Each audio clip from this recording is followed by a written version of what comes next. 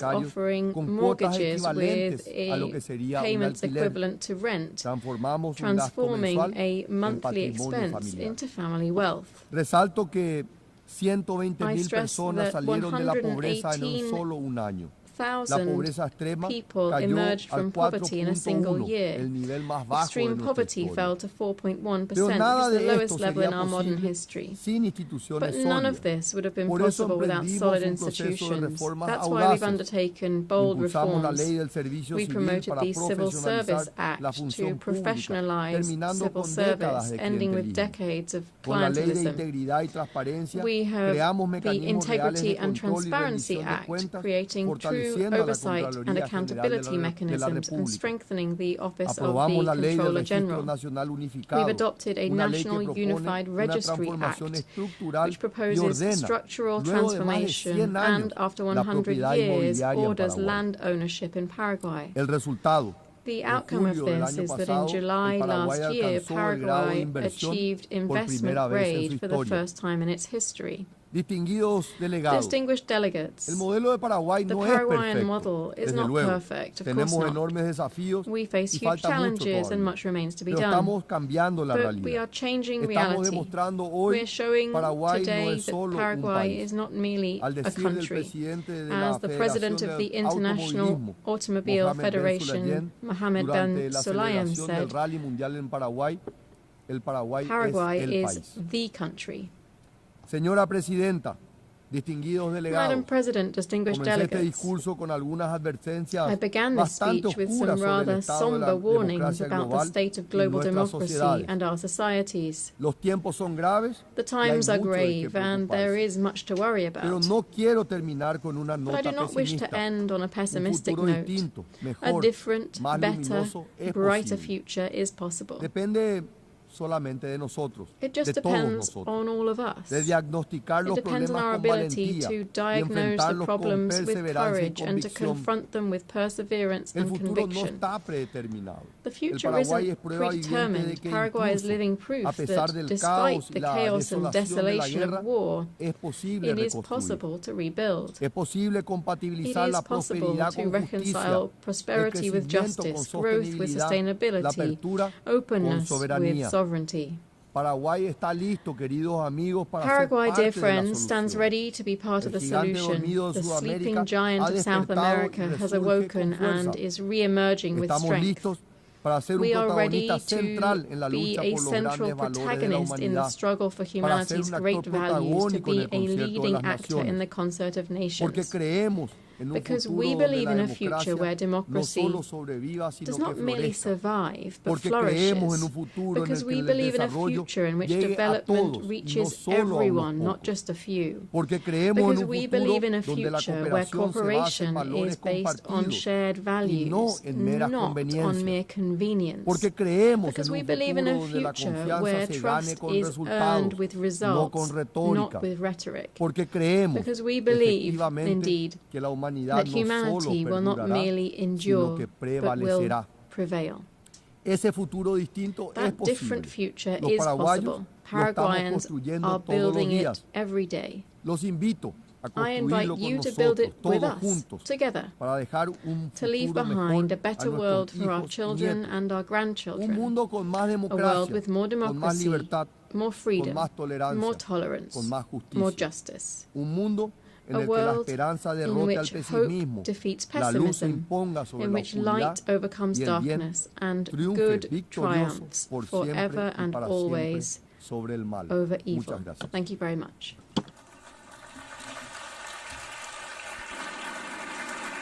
On behalf of the Assembly, I wish to thank the President of the Republic of Paraguay. The Assembly now will hear an address by His Excellency Al-Karis, President of the Republic of Estonia. I request protocol to escort His Excellency and invite him to address the Assembly.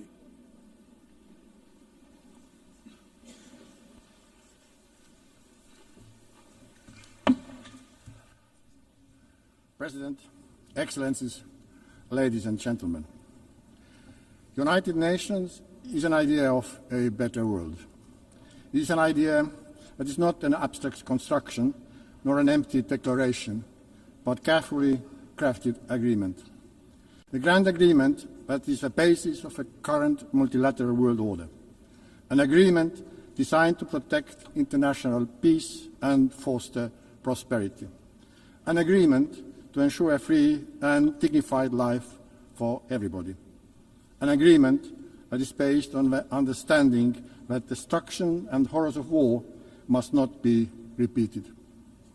Unfortunately, the international law-based multilateral system with the UN and its charter at the core that are supposed to keep us all safe is increasingly under strain. Its fundamental principles are violated in numerous conflicts across the world. Brutality prevails. We simply cannot let this go on. We all should be asking, what kind of future do we want? Will it be a world dominated by barbaric use of force and violence, where might is always right? Or do we want a peaceful and prosperous world, where law and order, justice and universally agreed rules and principles prevail? This question is relevant for everyone in this room, despite the distance of our own homes from front lines in Ukraine, Gaza, Sudan, or DRC. Multilateral world order based on international law and the principles of the UN Charter must be maintained and strengthened. What our peoples are expecting from us as world leaders today is to bring back the San Francisco spirit, to preserve peace and to reinforce the principles of the UN Charter. Ladies and gentlemen, Russia's war of aggression against Ukraine constitutes one of the gravest breaches in international law and the UN Charter since its adoption 80 years ago. Despite repeated calls by the General Assembly to stop the aggression and set the course towards peace, Russia continues its savage assault on the Ukrainian state and nation. Russia's war and its war crimes undermining the reputation and credibility both of the Security Council and the entire United Nations. This blatant assault on the principles of Charter is undermining the multilateralism, global peace and security. Regrettably, as we speak, Russia is targeting Ukrainian kindergartens, schools, hospitals, nurseries with missiles, drones, gliding bombs, mines, shells and bullets. The same permanent member has been systematically abducting and deporting Ukrainian children, erasing their identity and forcing them into integration. A human suffering in Ukraine has reached unprecedented levels. Only the Human Rights Monitoring Mission in Ukraine has documented the death of at least 40,000 civilians, including almost 1,000 children, and for about 35,000 civilians injured, including more than 2,000 children. The death toll increases with every year, month, week, and day. In total disregard of President Zelensky agreeing to ceasefire in March and the recent peace efforts by the United States, Russia has significantly intensified its campaign of terror with a barrage of drone and missile strikes on civilian targets. It is evident that Russia has no intention of agreeing to a ceasefire, let alone a lasting peace. Russia's objectives have not changed. They remain of the subjugation of all the Ukraine and the reshaping of Europe's security order to satisfy Russia's own neo-colonial and imperial ambitions. The increasing violations of neighboring countries' airspace by Russian drones and missiles are yet another escalation and a stark reminder of Russia's aggression threatens not only Ukraine, but the security of the entire region. Hereby, I have to regrettably tell you that just weekdays ago, the Russian fighter planes violated Estonian airspace, a hostile act that is part of a pattern of similar recent incidents happening on the European Union's eastern border. Therefore, the only viable way forward towards a ceasefire and just and lasting peace is to increase collective international pressure on Russia to force them to peace in Ukraine and to act in a way that is expected from a permanent member of the Security Council.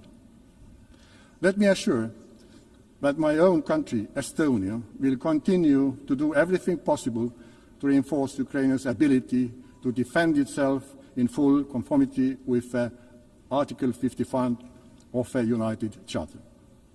Doing so, we are defending the sovereign equality of all member states, large and small, one of the core principles of which the United Nations was founded. We are also advocating for making Russia accountable for its crimes in Ukraine, including for the crime of aggression, as we know too well that impunity only leads to new crimes, new suffering, and even greater injustice. Ladies and gentlemen, the international law-based multilateral system has also failed to protect Palestinians and Israelis. Having visited both Israel and Palestine this year, I witnessed firsthand the devastating impact of a long-lasting conflict. Hamas's brutal terrorist attacks on October 7 have been condemned by the whole world. Hamas cannot have any role in the future covenants of Gaza and Palestine. It has to be guaranteed that the horrors of a terrorist would never be repeated. However, ordinary people and children in Gaza must not be the ones to pay the price. I am devastated that so many innocent lives, including children's lives, have been lost due to the military action, starvation, and the spread of disease. The promise of international humanitarian law was to ensure that people do not suffer during their armed conflicts. And yet, what has unfolded in Gaza has crossed all red lines. Estonia has supported all efforts for a ceasefire that would end the killing, destruction of lives, and bring all the hostages home. In order to alleviate the unbearable humanitarian situation, Israel must fully respect international humanitarian law and implement its commitments regarding access and delivery of humanitarian aid and security of all workers. In order to truly end the cycle of violence, we need a comprehensive political process with the end goal 2 states, Israel and Palestine, living side by side in peace and security. in command of efforts of France and Saudi Arabia to step up international action to implement the two-state solution. Dear friends, the United Nations must be capable of fulfilling its core functions. In order to face the multitude of current global challenges, all the pillars of the UN, peace and security, human rights and sustainable development have to be strengthened. Estonia therefore supports an ambitious system-wide reform of the United Nations. This is not only an issue of monetary efficiency and financial discipline, it's a structural problem and credibility question for the UN. For this reason, we are fully behind the Secretary General in endeavors in pushing the UN 80 reform vigorously forward. Within this transformation, the reform of the Security Council is of central importance. Estonia supports the expansion of the Security Council membership so that it would include countries that have, inter alia, demonstrated their unwavering commitment to the international law and the principle of UN Charter, and have consistently acted in accordance with these principles. Furthermore, if we want to have functional and respected council, we also need to restrict the use, or rather abuse, of the veto, increase the transparency of the council's work and its accountability. Last but not least, we also need to ensure transparency when it comes to the selection of the next Secretary General of the United Nations. After 80 years of men-only leadership, we are very supportive to the idea that based on a fair process seeking the most qualified candidate, it is high time for a woman to be chosen as a UN Secretary General. We need to put forward ambitious selection criteria, clear timeline, and assure greater role of a General Assembly in this process.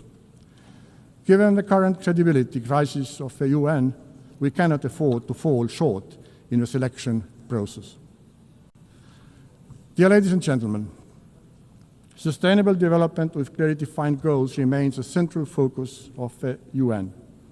We have to redouble our united efforts to address global challenges, like the effects of ongoing climate change, which are getting worse in all parts of the world. The upcoming COP30 in Brazil should be a turning point. Countries should submit strong climate plans. These plans should cover all parts of the economy and follow a 1.5-degree goal of the Paris Agreement. Substantial progress during this decade is crucial. We must work together to triple renewable energy production by 2030, because this is the most effective way to reduce emissions. Estonia shows that this is possible. We used to rely on oil shale, a local fossil fuel, for our energy production, but today nearly 40% of our electricity comes from renewable sources. This change happened because of political will and private investments. Let us now raise our ambition together, like we did when we agreed on a World Cleanup Day to be acted upon on 20th September at Estonia's initiative and example worldwide. Not to celebrate it, but to do it. Dear colleagues, in myriad of challenges we face, accessible education is a prerequisite of understanding the current problems, learning from the mistakes of the past, and crafting a better world. Estonian educational system ranks high in many international rankings. We see how this has had an impact to many other fields where Estonia has been doing well, including digital governance, media freedom, and innovation. Our goal is to share with our partners, including through UNICEF board, our diverse experience in innovation, in education, developing educational policies, reforming education, and improving the availability of high-quality education. Every situation, every culture, every context is unique and requires specifically developed solutions. However, allow me to draw your attention to one of specific experience of ours. In 1991, at the start of the Internet revolution, we decided to radically integrate computers and Internet into our educational system. The program Tiger Leap, which had the aim of opening a computer class in every Estonian school within a year, was a cornerstone of Estonia becoming one of the most digital societies in the world today.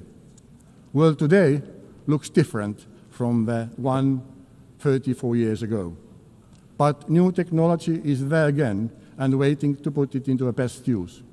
Therefore, Estonia is making a new leap, the artificial intelligence leap. We are again providing the best technological tools available to our students and teachers so that we keep comparative edge in education for years to come. Equipping citizens with the skills to use AI wisely and responsibly is essential. AI must serve dignity, development, and human rights, not the other way around. In Estonia, we believe in innovation, and we are most ready to develop new tailor-made solutions with our good partners all around the globe. In collaboration with the International Telecommunication Union and Germany, Estonia co-founded the CovStack initiative. This innovative platform provides governments with digital public infrastructure toolbox aimed at modernizing digital services by creating modular, open source, and scalable framework for governments worldwide. Dear Member States, whichever global problem we approach, we have to build human rights and basic freedom. Yet today, human rights and fundamental freedoms are increasingly under pressure worldwide. This is a deeply worrying trend that demands our collective response. This is the idea that guides us also on the way to becoming a member of a Human Rights Council for a period of 2026-2028. And I would ask your support at the election next month. Our priorities during our membership are the promotion and protection of children's rights, safeguarding digital rights and reducing the digital divide, and advancing media reform. All three are critical for advancing democracy and protecting international law-based multilateral world order. We are capable of learning as human beings and as a mankind. We learn from mistakes. We get up and will do better. Let us do it. Thank you for your attention.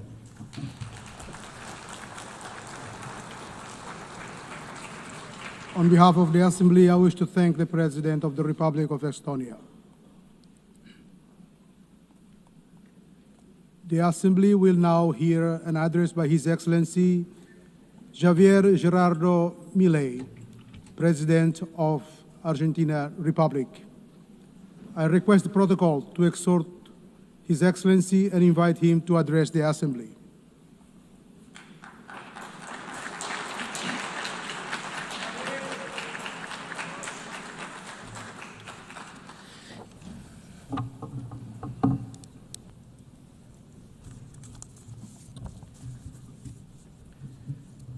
A las autoridades de las Naciones Unidas, a los United representantes de los países miembros, authorities, y a todos los representatives ciudadanos del of mundo que member sigan states, atentamente esta all cumbre, citizens buenos días. closely following this summit, good El año morning to pasado me you paré ante all. ustedes Last en year esta I misma stood here asamblea before you at y this very presenté same una nueva assembly orientación en and política I exterior para la outlined Argentina. a new direction that Sostuvimos que era Argentina's foreign imperativo un policy retorno a las ideas de la libertad, going to take. a los principios We inmortales asserted that que it was sostienen la imperative to dignidad de la return to vida, the la ideas of libertad freedom, the y immortal la propiedad de principles todos that los underpin the individuos bajo dignity la of ley. life, freedom and the La necesidad de property. que la These are cooperación rights that all all individuals should enjoy under the law. We asserted that there was a need for international cooperation to aim to guarantee those rights. However, I also warned that the UN had cast aside what had been its lodestar in recent decades. The successful model of the United Nations spoke of the need for peace without victory. It was grounded in cooperation between nation states. It was, however, replaced by a supranational model of government comprising international bureaucrats that sought to impose on citizens across the world a specific way of life. The United Nations has moved from an organization that sought to mediate peace between peers to an organization that claimed not only to decide what every nation state does, but also what all individuals, wherever they may be in the world, must do. We believe in the original aim and purpose of this organization. We believe that there are global problems which require dialogue and international cooperation if they are to be resolved. However, for that reason, and to achieve that goal, we must reject these abuses of authority that often go hand in hand with noble agendas. As we maintained last year, we will never support the amputation of indigenous or commercial freedoms, nor will we support the violation of natural rights of citizens of member states. In the last year and a half, we have voted in accordance with that principle. I am saying this to you well aware that many of you don't share my views, but as I've always said, it's preferable to say an uncomfortable truth than to speak a comforting lie. In that vein, today I want to talk to you about a specific problem facing all modern countries. As things stand, the world is seeming to pit the present against the future and seeing it as a contradiction. This is a political, economic and philosophical problem, and the response to that problem and that opposition will determine the course of humankind. If we push to the end this idea of comfort versus discomfort, the entire world, I would say that now the entire world seems stagnating in the comfort of the present, overlooking the consequences that will have for the future. Given that doing what is uncomfortable seems to strip votes and power from those that take it on, leaders prefer to do everything in their power to protect the status quo that they inherited, and they do so disregarding future consequences. They light a fire to heat the future and heat the present and disregard the future. Modern states have thus entered into a very complex dynamic from which they cannot return. Incentives both for people and politicians mean that we tend to talk about the distribution of wealth today, overlooking the need to compile wealth for tomorrow. Currently, decision makers are facing the decision. Either they preserve the legacy that was entrusted to them or they destroy it. This legacy can be accumulated wealth, productive capacity, laws, or any other thing that serves the common good. In general, they tend to if they burn their legacy, if they opt to continue with what's comfortable, they'll have a lot of profit and benefit in the future, but there will be great future costs. What you put aside today, you lose for tomorrow. They seem to be preserving growth and prosperity in the present and casting aside the well-being of future generations. We need to find a balance, meaning that eating bread today doesn't mean we'll go hungry tomorrow, and we need to guarantee sustained growth and well-being. That's something economists call economic growth. That growth can sometimes seem slow and sometimes halt briefly because progress is never linear, but it's precisely long-term consistent growth that has systematically revolutionized the world and has wrenched thousands of millions of people from poverty. The difference between zero growth and 2% growth in the long term is the difference between stagnation and prosperity. The Argentinian people know a great deal about this issue because we're the only country in the region that hasn't experienced growth in the last 15 years. In legal terms, growth, the condition for growth, is respecting the sanctity of property and the free market. And that means nothing other than ensuring free trade between peers and free cooperation between peers. Without the right to ownership, there can be no savings, and without savings or free trade, there is no investment. If there's no investment, there can be no growth. But it's not in anyone's individual political interest, apparently, to respect these principles, because it is precisely when we expand the state that individual freedoms of the citizens are eroded.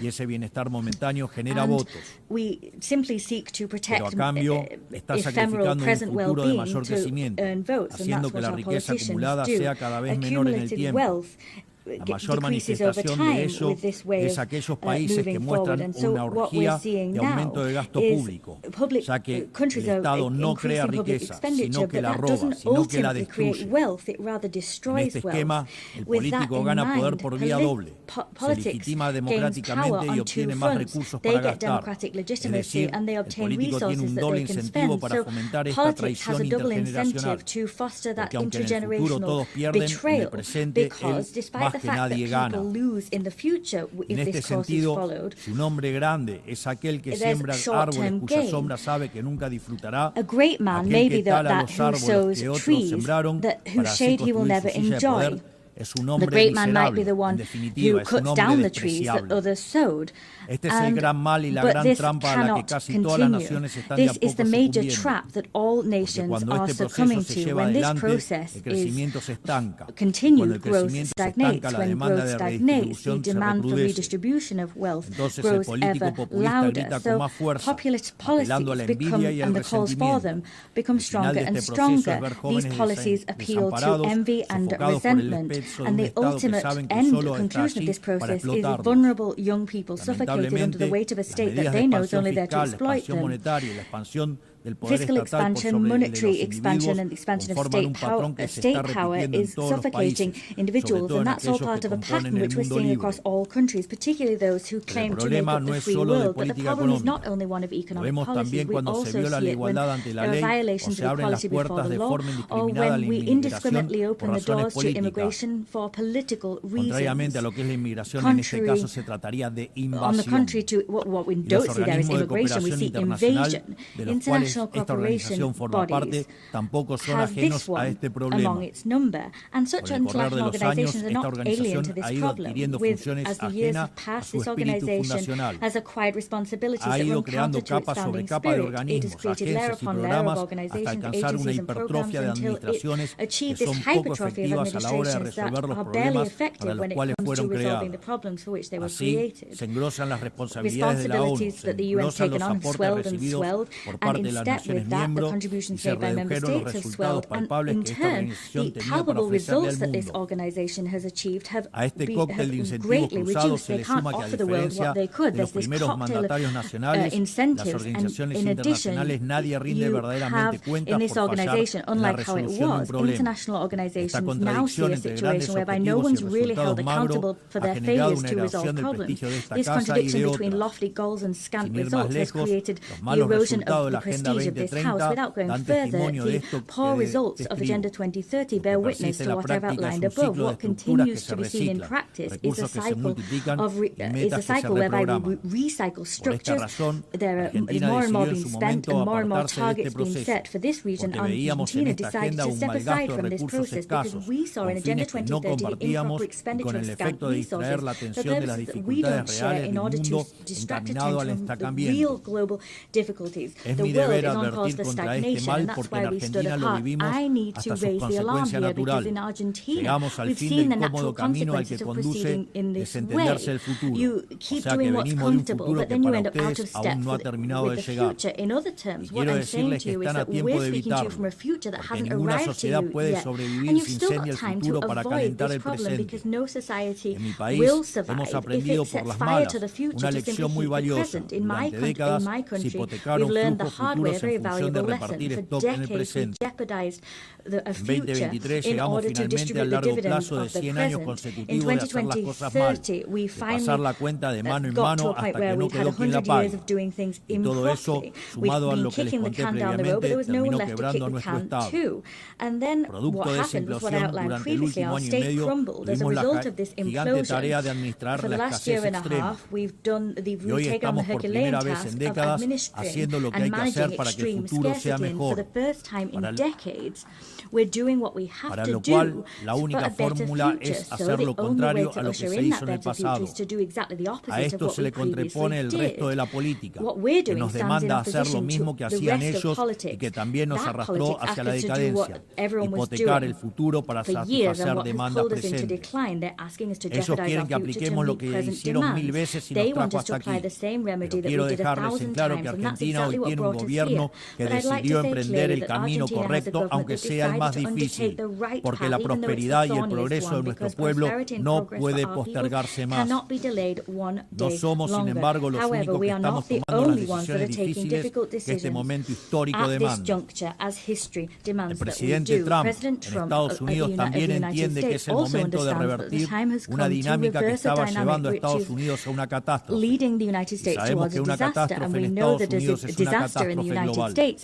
Su férrea y exitosa política en términos de ponerle un freno a la inmigración ilegal lo deja más que claro. Entiende que debe hacer lo necesario, aunque a muchos no les guste, antes de que sea demasiado tarde. En otros países, por ejemplo, ya es demasiado tarde para esta decisión. No solo eso, sino que también está llevando adelante una reestructuración sin precedentes de los términos del comercio internacional, una tarea de magnitudes titánicas que hacen al corazón del sistema económico global, porque este sistema estaba depredando el corazón industrial de su país y sumiéndolo en una crisis de deuda sin parangón. Más aún, está llevando adelante una limpieza de la estructura institucional del Estado americano, porque en el mismo se habían infiltrado facciones de izquierda que atentaban contra cualquier programa de reforma por más necesario que fuera. Este tipo de desafíos que tanto el presidente Trump como yo estamos abordando tienen un denominador común que todos los países del mundo, incluso las organizaciones supranacionales, deben enfrentar. Deben encontrar la manera de recuperar un interés por el futuro y no sucumbir a la tentación de solo atender el presente. Esto es algo que las grandes naciones de Occidente durante mucho tiempo practicaron. Necesitamos recuperar. Hace falta volver a las bases. Debemos recuperar una noción de lo prioritario, acompañado por recuperar una noción de hacer lo difícil y correcto por sobre lo fácil y cómodo. Tal como dije anteriormente, esto también es cierto para los distintos organismos internacionales que han sido incorporando gradualmente este accionar en su ecosistema. Creo que hablo por todos al decir que nos gustaría que la ONU lidere este cambio de paradigma, regresando a las bases que la han convertido en la gran organización que supo ser en el pasado. Por eso, quisiera humildemente poner a disposición de esta Asamblea 4 principios que creemos pueden ser útiles para seguir en pos de este objetivo. 1. Principio del mandato esencial. La misión central de la ONU es preservar la paz y la seguridad internacional. Todo lo demás debe concebirse como complementario a ese fin. La gestión estratégica de los recursos de esta institución requiere, por lo tanto, apegarse a esas prioridades, no a otras. 2. Principio de subsidiariedad internacional. La ONU debería intervenir sobre un tema únicamente cuando sea evidente que el problema excede de manera demostrable las capacidades de acción nacional. En todos los demás casos corresponde devolver la iniciativa a los Estados, que son quienes poseen legitimidad democrática y responden ante sus pueblos. 3. Principio de eficiencia institucional. Así como la Argentina ha iniciado un proceso de optimización del Estado, eliminando estructuras redundantes y devolviendo recursos a los contribuyentes, entendemos que la ONU necesita un camino similar. Eso implica la realización de auditorías confiables, el cierre de programas ineficaces, la consolidación de agencias únicas y un financiamiento condicionado a resultados verificables. 4. Principio de simplificación y racionalización normativa. La paz no es solo ausencia de conflicto, requiere sociedades prósperas. La cooperación internacional no debe transformarse en un obstáculo para el crecimiento económico y la generación de oportunidades. Por ello, solo debemos apoyar iniciativas que no restrinjan la capacidad de los Estados de liberar sus fuerzas productivas, atraer inversión y fomentar el comercio, que son el camino más exitoso para reducir la pobreza. Creemos que estos 4 principios serían grandes valores para reencauzar esta organización, para que así pueda perdurar y traer resultados palpables en el tiempo. Para finalizar, quiero recordar 4 cuestiones sensibles y de vital importancia para la República Argentina. En primer lugar, quiero reiterar nuestro reclamo legítimo e irrenunciable sobre la soberanía de las Islas Malvinas, Georgias del Sur, Sandwich del Sur y los espacios marítimos circundantes que permanecen ocupados ilegalmente. A pesar de los 80 años que pasaron desde la creación de esta organización, situaciones coloniales como esta siguen sin ser resueltas. one remain unresolved. For this reason, we call upon the United Kingdom to resume bilateral negotiations in accordance with Resolution 2065 of this very same General Assembly, together with all relevant subsequent resolutions. En segundo lugar, quiero manifestar nuevamente mi repudio a las expresiones de violencia fundamentalista que aún existen y se propagan por el mundo. En Argentina ya sufrimos este horror con los ataques de la Embajada de Israel y la AMIA en los años 1992 y 1994 respectivamente. Por eso instamos a la comunidad internacional a fortalecer la cooperación jurídica para garantizar que las circulares rojas de Interpol sean respetadas y que los responsables de dichas atrocidades puedan comparecer ante la justicia, ayudándonos a terminar de cicatrizar esta dolorosa herida en la historia de nuestro país. Tercero, estamos asistiendo a una escalada inadmisible en la violencia política por parte de la izquierda a nivel global. Violencia que en Argentina conocemos muy bien. Es inadmisible recurrir a la fuerza allí donde las razones fallan. Por eso repudiamos enfáticamente estos procedimientos que atentan contra las normas básicas de convivencia democrática. Cuarto, la situación del ciudadano argentino Nahuel Gallo, secuestrado y detenido de manera arbitraria en Venezuela sin imputación, sin asistencia legal ni consular. En palabras simples, una desaparición forzosa. Exigimos al gobierno de Venezuela su inmediata liberación y hacemos un llamado a la comunidad internacional para que acompañe este reclamo legítimo en defensa de los principios más básicos del derecho internacional y de la dignidad humana. Finalmente, reiteramos nuestra exigencia de liberación inmediata de los rehenes que aún permanecen cautivos en Gaza. Finalmente, que Dios bendiga al mundo libre, que las fuerzas del cielo nos acompañen. Muchas gracias a todos. Thank you very much on behalf of the Assembly, His Excellency, the President of Argentina Republic.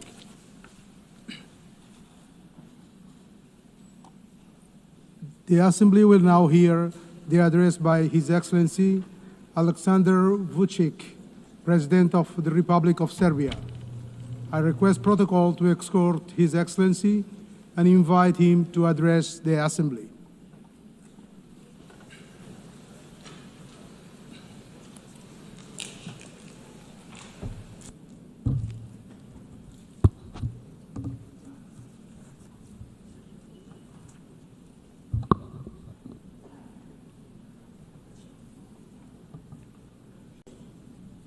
Excellencies, ladies and gentlemen, I'm very honored to address this 80th anniversary session of the General Assembly of the United Nations on behalf of the Republic of Serbia, a founding member of the United Nations and a freedom and peace-loving country proud of its history. This year, we mark 8 decades of the existence of the World Organization, and during that period, the UN has provided a framework for dialogue, cooperation, and solidarity among the nations, short of which it would not be possible to respond to the challenges of our day. Only by joint efforts we can create a future featured by security and dignity. This brings me, ladies and gentlemen, to the 5 essential principles that guide Serbia and its foreign policy vision and constitute pillars in its international actions. Number 1, the United Nations is not a relic of the past. It is a compass for the future. 80 years on, this is a moment for reflection, but also for candor. The UN should not be a stage where giants wrestle while smaller countries hold their breath. It should be a round table where every seat counts. Countries like ours, countries that belong to Global South, are too often treated as chess pieces. It's time to show that we can be conveners, innovators, and guarantors of cooperation. We may not have the loudest voice, but we often have the clearest vision, because we see both East and West at once. Our engagement with all partners does not mean blind agreement. It means respect for sovereignty, territorial integrity, and the belief that dialogue is stronger than division. Serbia is a reliable, predictable partner, but reciprocity matters. We will defend our autonomy as firmly as we defend cooperation. The United Nations Charter was not written to serve one moment in history. It was written to withstand the test of time.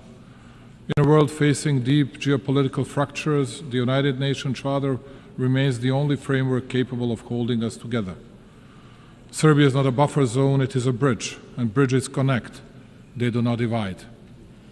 Therefore, as the President of Serbia, for the first time I would like to offer Belgrade, the capital of Serbia, as a place of dialogue for all the conflicts around the world. I believe that we will offer the best possible hospitality and absolute security for the participants. The world is facing its deadly surge in violence since World War II.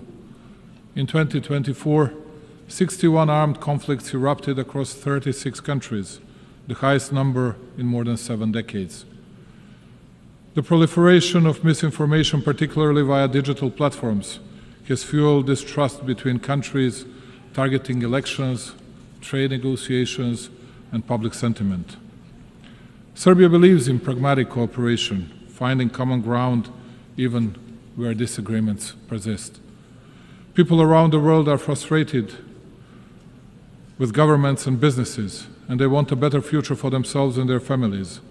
The best way to deliver that is through collaboration across nations. We live in times of the most difficult conflicts and the most difficult divisions within countries, continents, and regions since the foundation of the UN. A particularly worrying thing is a fact that, provoked by different factors, we have the deepest and the most difficult divisions within each society, with, most often, extremely violent consequences of actions of mutual non-understanding, non-communicating, and distancing from what used to be accepted as elementary decency and behavior in both country-to-country and people-to-people relations. The world is divided, believe it or not, less by ideological, but much more by emotional, hate-driven differences caused by undermining of countries, societies, elementary moral values as well. In each village and hamlet worldwide, and particularly with the members of the citizens' alleged elite, at least it used to be the case, no matter who dies of natural causes, and especially if someone dies in an accident or gets killed, the biggest part of the society felt the need to pay their respect to the deceased, even those who didn't think highly of the respective person during his or her lifetime. Today, we are witnessing the unprecedented wonder, a sick expression of joy for the crime committed against an innocent person. The example of Charlie Kirk is the best confirmation of that. He was savagely assassinated just because his killer didn't like his ideas. He was shot, even after death, by the same ones who had prepared political and media grounds for his assassination. And please do not be surprised because I'm speaking about this more than about big world conflicts. It is precisely that such a development devastates in a deepest and the clearest way the world political community much more than conflicts with clear and visible actors. In the era of social networks, in the era of freedom, we have reached the point of the biggest unfreedoms and unambiguous limiting of freedoms of the others. How can it be possible that, let's say, ABC television hosts get bigger media attention in the US than the attempted assassination against, let's say, President Trump? Who are these shadow rulers who impact the key political movements and who want to run the world and each country individually, and almost as a rule without the people's will and legitimacy? They run all the processes, and all of us because they're chosen by God, as they like to put it. The elite and other people who are, I suppose, incapable of choosing their own path. Those are extremely dangerous things, which will lead to further dissolving of our societies and our countries, but also the overall world politics. It was mostly spoken here about Palestine and Israel. Both are our friends. And I cannot easily, because of more likes on social networks, nor I want to take sides and speak about good and bad people just because it brings us another point in daily politics. But speaking of which, let me bring you back to the beginning of this part of my speech. Big pro-Palestinian demonstrations were held in Italy during the past weekend. People were shouting, Gaza, Gaza, but at least in Milan, Some of them did not even think of Gaza. The only thing that was on their mind was demolishing and burning down of what the Italian people had created for centuries, just because it is popular to be against the government and take part in some kind of violence. And when otherwise very composed Italian Prime Minister Giorgia Meloni calls such hooligans, rightly so, thugs, we all ask ourselves what the next stage would be like and what awaits us in the future. During the past month, Serbia was facing unrest and attacks against the constitutional order. In spite of the violence exerted by the protesters, we tried to find a significant share of blame in myself, ourselves, and in us running the country. I wanted to listen, and I understood the message of the people in the streets. That is why, just like here at the United Nations, I believe that the dialogue between the nations and countries has no alternative. I offer dialogue and unconditioned discussion on all the topics of significance for our society to people who think differently, and I'm absolutely certain that in the upcoming period we will overcome all the difficulties from the past months. Progress on global challenges is uneven. Financing is dwindling, the UN budget is constrained, and smaller nations often lack access to the tools and support that richer countries enjoyed, particularly in the energy transition. Climate change is not just a statistic for Serbia and the Balkans, it is a lived reality marked by droughts, floods, and energy insecurity. Sustainable economic growth is essential, not optional, for climate resilience and well-being. For us, partnerships are defined by commitment, not hierarchy. We are a place where East and West collaborate on concrete projects from clean energy to infrastructure and digital transformation, and we will continue to build on this foundation. At a time when the UN seeks to inspire trust globally, these practical, results-driven partnerships strengthen confidence at home and abroad. Distinguished colleagues, alongside many other member states, especially those who do not belong among great powers, Serbia is adamant in pointing to the importance of and respect for the fundamental principles and rules of the Charter of the United Nations. Perhaps it is only too proper to repeat today what we committed to 8 decades ago. The principles and rules of the Charter are valid equally for all states, large or small, for all political powers or levels of development. With a feeling of deep pride, my country continues to commit to a consistent implementation of international norms, notwithstanding the fact that it too is facing a lack of fairness and double standards. In words and deeds, and on a number of occasions, Serbia has recommitted to respecting the sovereignty and territorial integrity of all UN member states, the fundamental principles of the Charter. In doing so, my country expects all the states to respect its sovereignty and territorial integrity, which I have the pleasure to note most of them do, and to which I owe my profound gratitude. After all, as I said on many previous occasions, the respect of the Charter of the UN is not a matter of choice. Rather than that, it is a universal and binding obligation of us all. Number 2, territorial integrity is not a principle measured by power. It is the measure that restrains power. If the principle of territorial integrity is applied selectively, it ceases to apply at all. Its violation in one place becomes justification for conflict everywhere. Undermining it does not create exceptions. Rather, like in the case of Serbia, it creates precedents, dangerous ones. Serbia is well aware of the price paid in this regard of international law and multilateralism. 26 years ago, my country fell prey to a brutal aggression by NATO. It opened a Pandora box of sorts whereby the very postulates of international law were unscrupulously undermined and the principle of territorial integrity brought into question. The consequences of such actions of those who consider themselves untouchable at the time are felt today as well. Even though small in respect of global powers, Serbia is not deterred from commitment to the principles of international law. We firmly believe that they should be respected in every situation, without exception and selectivity. As a persistent drop can shape stones over time, so does our perseverance in defending universal norms help assert their durability. Serbia will continue advocating those principles, as the observance of the respective is the only reliable way to peace and stability. This rostrum and this occasion are the best opportunity to reiterate that my country will never forget its history, its people, its sanctities. Kosovo and Metohija is an inseparable part of Serbia, the main pillar of its identity, culture, and spiritual heritage. For us, Serbs, it is not only a piece of land, it is the cradle of our spirituality and our existence on that land over centuries. Our concern is not only moral and historical, it is humane too. It is with a heavy heart that I advise of the dramatic circumstances in which the Serbs of Kosovo live today. Day in, day out, they are denied basic human rights, the right to life, freedom of movement, the right to education and health protection, access to workplace and property. They live in isolation, basic foods and medicines are in short supply, while children grow up in a fear and uncertainty.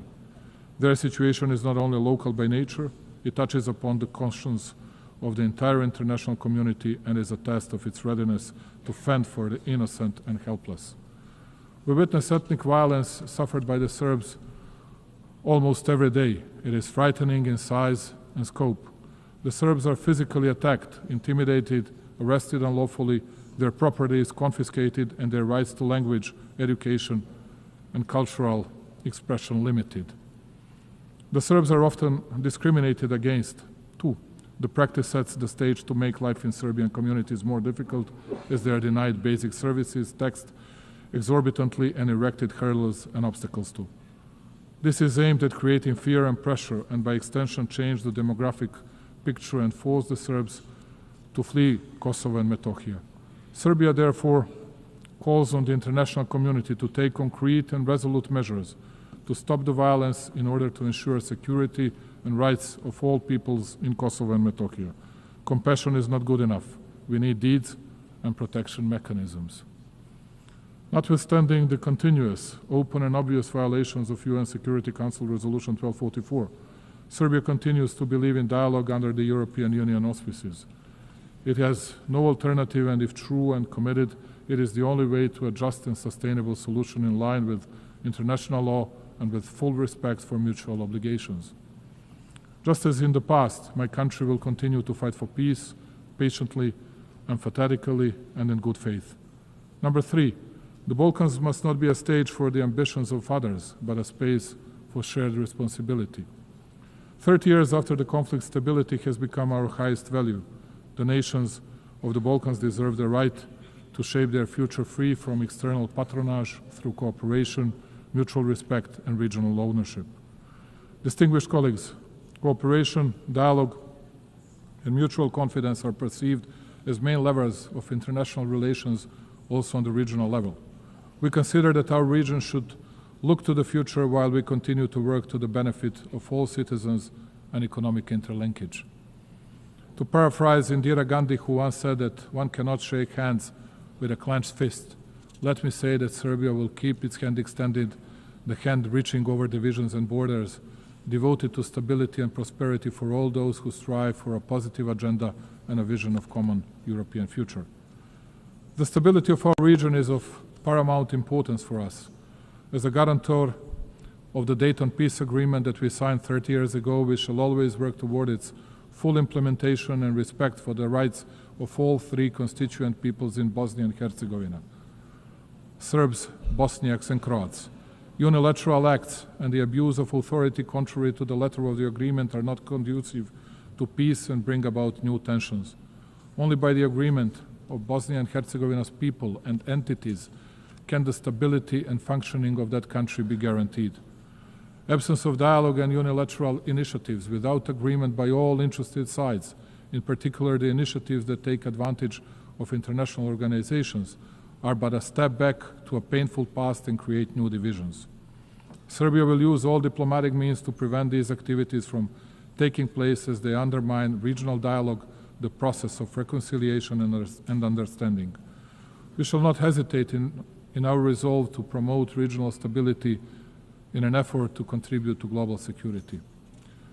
For exactly 30 years now, and in this distinguished institution and everywhere else, a false campaign has been ongoing against both the Republic of Serbia and Republika Srpska, the entity within Bosnia and Herzegovina. All over the world, everywhere, countless times, you could hear how, as they used to say, from well-informed sources, They heard that it was only a matter of days before Serbia would attack someone in the region, and that Republika Srpska and its leadership would violate the territorial integrity of Bosnia and Herzegovina. And all this time it has been a lie, a real smokescreen intended to enable international representatives who are not elected by the people to deal with legitimate representatives of the Serbian people, one of the three constituent peoples in Bosnia, imposing sanctions against them, believe it or not, replacing them from the positions the people elected them to, and conducting criminal proceedings and issuing convictions for words spoken for verbal offenses. Thus, all of you are witnesses to a fact that for 3.5 years since the beginning of the conflict in Ukraine, we have been hearing stories that we, as an alleged Russian puppet, will attack someone in the region, which of course did not happen and will not happen. The only thing we have never heard is an apology from those who spread such falsehoods, and it is quite certain that we will never hear one. Let me reiterate, Serbia is a free, independent and sovereign country that makes its own decisions independently. We are committed to our European path. We do not plan to attack anyone, but equally, we will not allow anyone else to threaten our freedom and our country. Number 4, the world is changing and the United Nations must evolve to remain a pillar of global stability. Reforming the United Nations is not simply an institutional task. It is a moral duty to safeguard the future of global peace and justice. We are well aware of the need to reform the UN and revitalize its system in order to increase its credibility and shore up multilateralism so as to make our organization more effective, just and close to the needs of its member states. Also, the SC should become more effective in and better adapted to the pursuit of its primary goal of safeguarding international peace in order to reflect more accurately the reality of the present-day world. Africa in particular, the youngest continent, which comprises 54 states, must be better represented. Many countries rely on the UN for technical expertise, development funding, and guidance to achieve the Sustainable Development Goals. Cuts to funding or reduced access to UN programs risk widening the gap between wealthy and developing nations. As the UN looks for ways to reduce costs, we are happy to offer to host any of UN bodies, institutions, agencies in Serbia with the best possibility to continue being a bridge between developed and developing regions. Serbia is situated at the crossroads of Europe, easily accessible to both East and West. And speaking about cost effectiveness, we are able to offer lower operational costs compared to Geneva, New York, or other big hubs. Belgrade offers modern facilities, reliable connectivity, and proven capacity to host large international events, for example, Expo 2027. Hosting an agency in Belgrade strengthens the UN's presence in Southeastern Europe, a region with transitional and developmental experience relevant to global priorities. This would expand the UN's geographic footprint, ensuring agencies are more representative and globally distributed. And number 5, Serbia will remain independent and will overcome internal challenges through the strength of its statehood tradition, focusing steadfastly on building a prosperous future. True sovereignty today is not insulation. It is the dignity to choose, to say yes on our own terms, and to use that choice for cooperation. Serbia's independence is not a privilege granted. It is a sovereign right exercised, and its sovereignty is not situational, it is foundational. Notwithstanding numerous global challenges, Serbia has remained on a steady course.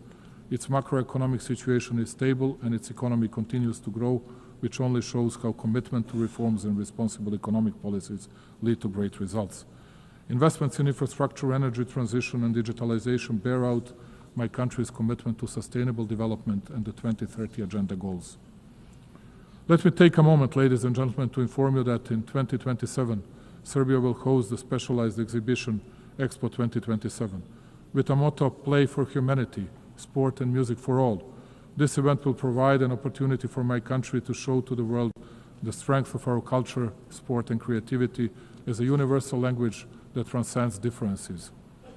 This will be a moment in which, along with its partners, Serbia will build bridges of friendship and togetherness, promote understanding, and open new horizons of cooperation. Serbia's way is the way of development, progress, and prosperity, and it is fully committed to becoming a full-fledged member of the European Union. This commitment, though, makes us no less devoted to promoting and deepening cooperation with countries from other parts of the world, maintaining and cherishing all along our traditional friendships and relations of trust in the East, strengthening overall bilateral relations with key actors of the international community and with our European partners tops our agenda. Also, Serbia has raised in the past several years the level of cooperation with numerous countries in Africa, Asia and Latin America, and played in that way a respectable role on the global stage. I trust and believe that we can count on mutual respect and the traditional bonds of friendship with these countries in our future relations. Ladies and gentlemen, closing it and looking to the future and committed to dialogue and understanding, we in Serbia believe that peace is the highest value and the most solid foundation of development. We shall continue to invest our energies, knowledge, and will in building a world more just, secure, and worthy of the coming generations. I thank you very much. On behalf of the Assembly, I wish to thank the President of the Republic of Serbia. The Assembly will now hear an address by His Excellency Hamad al-Shara, President of the Syrian Arab Republic. I request protocol to escort His Excellency and invite him to address the Assembly.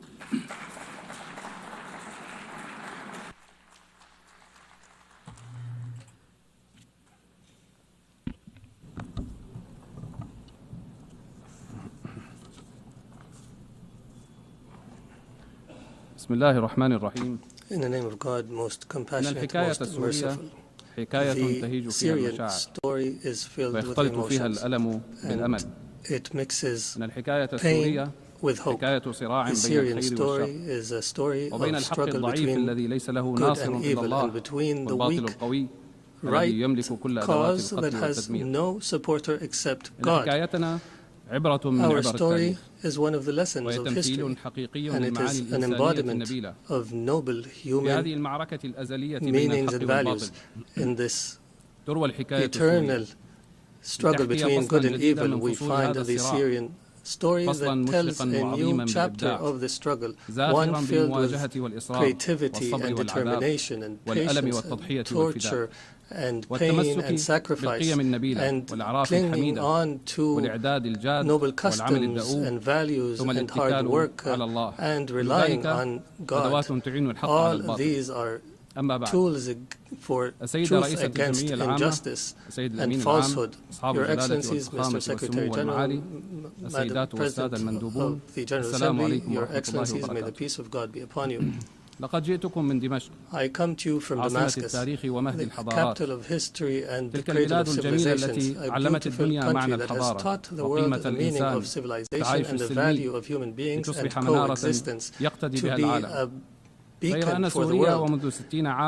Syria, however, for 60 years fell under a repressive rule that disregarded the value of the territory it ruled over.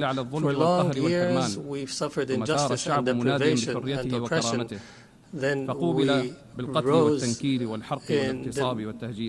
claiming our dignity. The previous regime has used the worst kind of torture against our people, chemical weapons and bombardment and torture in prison and displacement and sectarian strife, and used drugs against our people and the world. It has torn our country apart and brought forth fighters from around the world. The former regime killed around 1 million innocent people and displaced thousands and millions and demolished 2 million homes. Ladies and gentlemen, the unarmed people were attacked using chemical weapons. Our women and children have inhaled toxic gases, all this to silence truth. And with all this criminality, there was no language for solution. Despite the offense, this people had no means and choice but to organize itself and to organize militarily to oust a criminal regime. It was a military operation that was filled with mercy and good and that prioritized tolerance and that did not target civilians. It targeted justice without vengeance. We restored our rights and we became victorious for sake of our grievances. We were victorious for the mothers of martyrs and for all of you, people of the world, for the future of our children and yours. And we paved the way for the return of refugees, and we destroyed the trafficking of drugs. Accordingly, Syria has transformed from an exporter of crisis to an opportunity for peace for Syria and the region. Ladies and gentlemen, this unique Syrian achievement and the solidarity between our peoples led us to try to uproot sectarianism and to fight against attempts to divide our country once again. But the Syrian people are aware enough to understand and to resist. We formed commissions for fact-finding and granted access to UN fact-finding missions.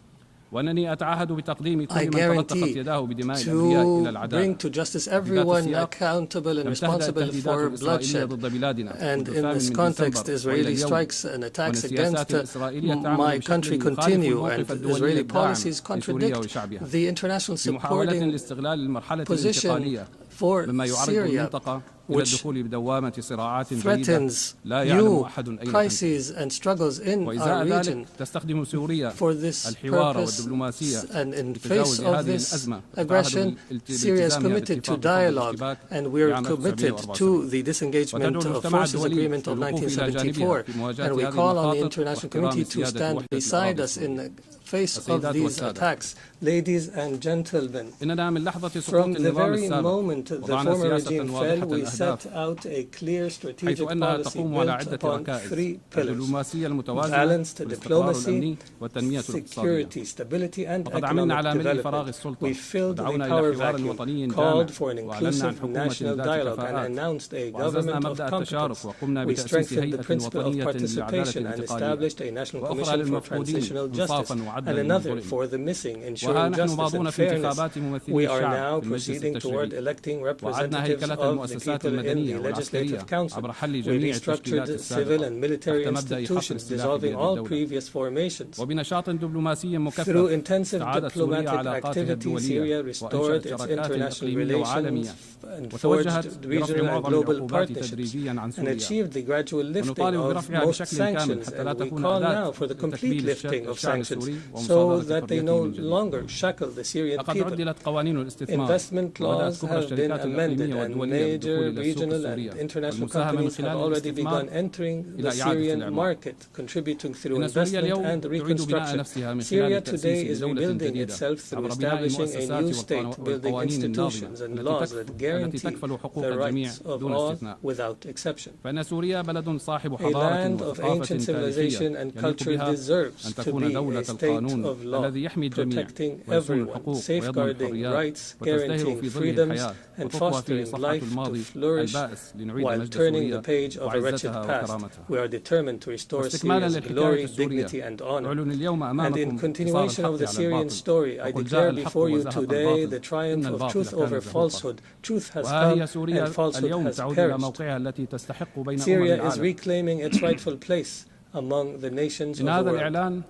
This announcement is the echo of a great people's will, a people who forged glory throughout the ages, who rose again from beneath the rubble to restore their rights and freedom and dignity. On behalf of the Syrian people, I extend gratitude to everyone who stood by the Syrian cause, who aided Syrians in their tragedy, and who welcomed them in their countries, and to all nations and peoples who rejoiced in the victory of the Syrian people's will. And I particularly sincerely thank Turkey, Qatar, the Kingdom of Saudi Arabia, and all Arab and Islamic states, the United States of America, and the European Union. And before I conclude, let me affirm the suffering Syria endured, we wish upon no one.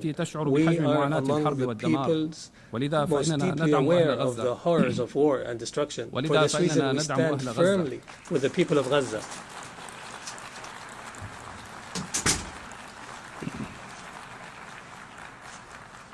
For this reason, we stand firmly with the people of Gaza, its children and women, and all peoples facing violations and aggression. We call for an immediate end to the war. In conclusion, the Syrian story has not come to an end. It continues to write a new chapter entitled Peace, Prosperity, and Development. And may the peace of God be upon you.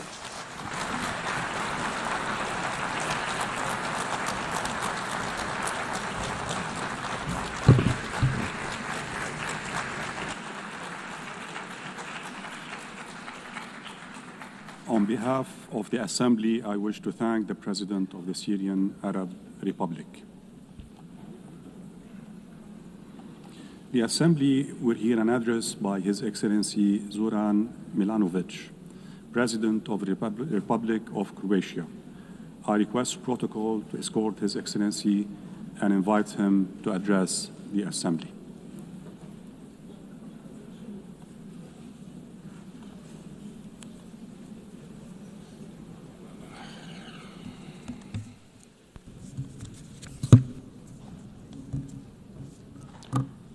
Mr. Vice President, Excellencies, ladies and gentlemen, for Croatia, the United Nations has always been a core, essential global institution. During our own struggle for independence, sovereignty, recognition, and territorial integrity, the UN played a decisive role. Our path to admission and early years of membership were about braving the stormy seas rather than smooth sailing. And it was this organization and what it represents, the principles of the Charter of the UN, that served as our safe harbor. I believe this experience proved productive for both Croatia and the UN and has provided many lessons for the future, including on how to successfully end a complex war and conduct peaceful territorial integration and reintegration. Today, the international community faces daunting challenges. Armed conflicts are more numerous than at any time since the Second World War. They are multiplying and intensifying, overwhelming humanitarian systems and eroding trust in our capacity to prevent or resolve crises. In Ukraine, we hope the senseless loss of human lives will end as soon as possible. We welcome recent diplomatic efforts and encourage inclusive dialogue that can restore peace. Beyond Europe, other regions faced devastating crises. In Gaza, tens of thousands of women and children, human beings after all, or before all, have been killed and are being killed. Millions live without safety, food, medicine, and basic human dignity. This is worse than a mere war. It's a carnage, and we urgently call for it to end, for safe delivery of aid, especially to children, and for the release of all hostages. Lasting peace can only come through the universal recognition of the legitimate political aspirations of the Palestinian people, long denied. Time to close the chapter. The suffering is in less visible crisis is no less real. In Sudan, one of the gravest humanitarian catastrophes of the 21st century is unfolding before our eyes. UN peacekeeping must adapt to today's conflicts. Missions must be flexible, realistic, and sequenced towards achievable goals, reasonable goals. This requires the Security Council to focus on political solutions and remain committed to sustaining peace long after missions withdraw. Peace is more than silencing the guns. It requires preventing new wars and breaking the cycles of violence from the past. Lasting peace rests on democracy, legitimate governance, and full respect for the right of each people to freely choose their leaders and representatives. Excellencies, in our region of Southeast Europe, Croatia continues to champion and promote legitimate political processes as the foundation of progress. The EU membership is not a cure-all, but it remains a strong driver of prosperity, as can be witnessed in my country, Croatia. We promote good neighborly relations and urge all countries to refrain from actions that undermine stability in the region. In Bosnia and Herzegovina, we call for full respect of the constitutional order, sovereignty and equality of three constituent peoples. All parties and the international community must uphold the Dayton-Paris Peace Accord. Respecting the right of constituent peoples to choose their legitimate political representatives at all levels of government is fundamental prerequisite of lasting stability and progress in European Bosnia and Herzegovina. Lasting peace cannot be imposed. It must be built. And if it's to be sustainable, it must include respect for human rights and development that is inclusive and fair, basic building blocks of any just and prosperous society. The humanitarian system must be reformed to respond with speed, innovation, and stronger partnerships with local actors. Croatia supports the UN's humanitarian reset in order to make responses more agile, effective, and grounded in resilience. Above all, strict respect for international humanitarian law must remain the moral core of multilateralism. In Croatia, decades after the homeland war, 3 decades, 3.5 decades, families still search for 1,744 missing loved ones. Not bodies, not just numbers, but human souls, fathers, sons, grandchildren still missing, unaccounted for. As co-chair of the Global Alliance for the Missing, Croatia draws on its painful experience to raise global visibility of this issue, share good practices, and strengthen cooperation. Survivor-centered justice is enshrined in our laws in Croatia, and we encourage the others to follow this path. We also share the Croatian model for searching for the missing.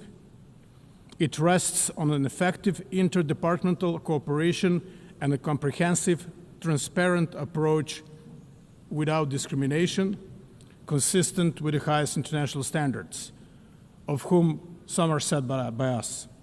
With this in mind, Croatia is proud to host later today a high-level side event on missing persons in armed conflict, dedicated to advancing the search for answers. Another legacy of the homeland war is the issue of landmines. Croatia has been active in promoting the Human Rights Council's first resolution on landmines, adopted by consensus on April 4th, International Mine Action Day. The resolution reaffirms the treaty banning anti-personnel mines and sends a clear message. The needless cruelty of these weapons violates basic human rights, violates the sense of humanity, the notion of humanity. The togetherness which is promoted throughout this debate especially means inclusion of the most vulnerable. Therefore, Croatia is proud to have led the initiative resulting in consensus adoption of an impressive 99 member states co-sponsoring the General Assembly resolution declaring the June 27th as the International Day of Deaf Blindness.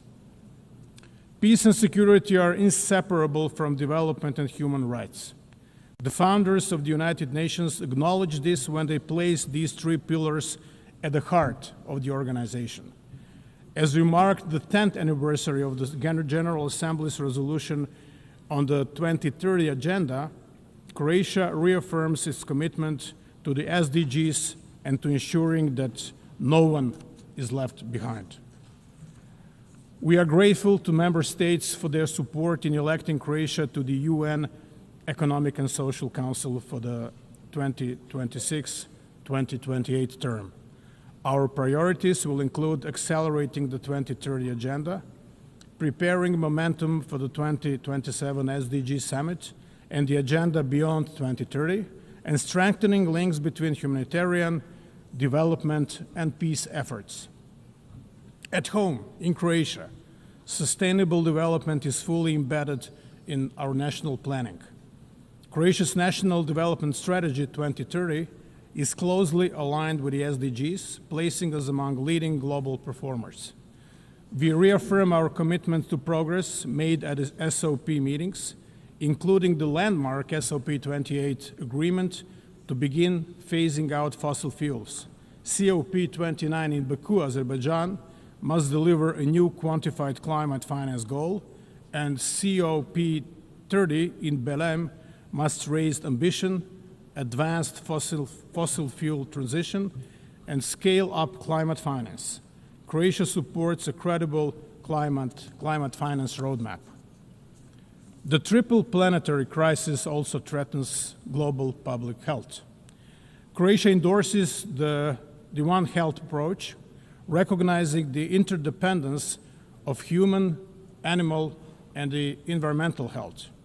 We welcome adoption of the pandemic agreement at the 78th World Health Assembly earlier this year. As a Mediterranean nation, Croatia knows that healthy seas are both a national imperative and a global responsibility. We remain committed to multilateral ocean protection under the United Nations Convention on the Law of the Seas.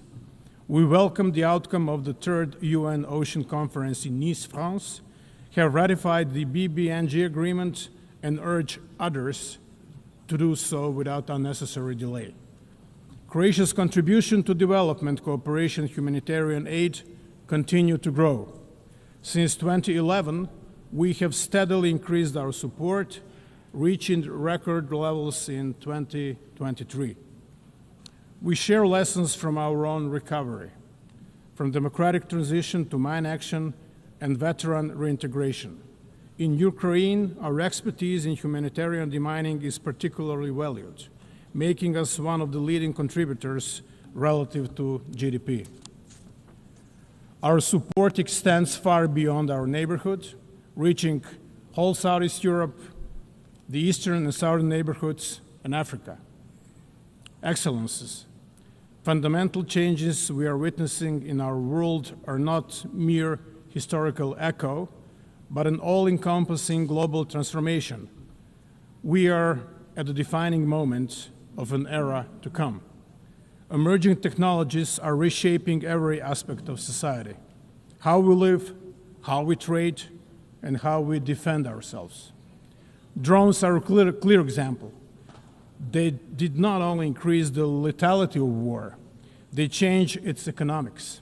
They showed us that assumptions we held only a decade ago about defense and deterrence are already outdated, total bygones. This disruption brings danger, but also opportunity. New tools can be misused by hostile actors, spreading instability and lowering the threshold for conflict. But the same tools, used responsibly, can strengthen our defenses, improve disaster response, and drive economic growth. Artificial intelligence, cyber capabilities, space technologies, robotics, each can be a threat or a solution. The choice is ours. We need to rethink security, not only nationally but globally. Rules, safeguards, and cooperation must keep pace with innovation. If they do not, we risk instability and peril. But if they do, these technologies can become engines of resilience and stability. The task is urgent. The world must act with clarity, not hesitation. Emerging technologies are not tomorrow's challenge. They are today's reality.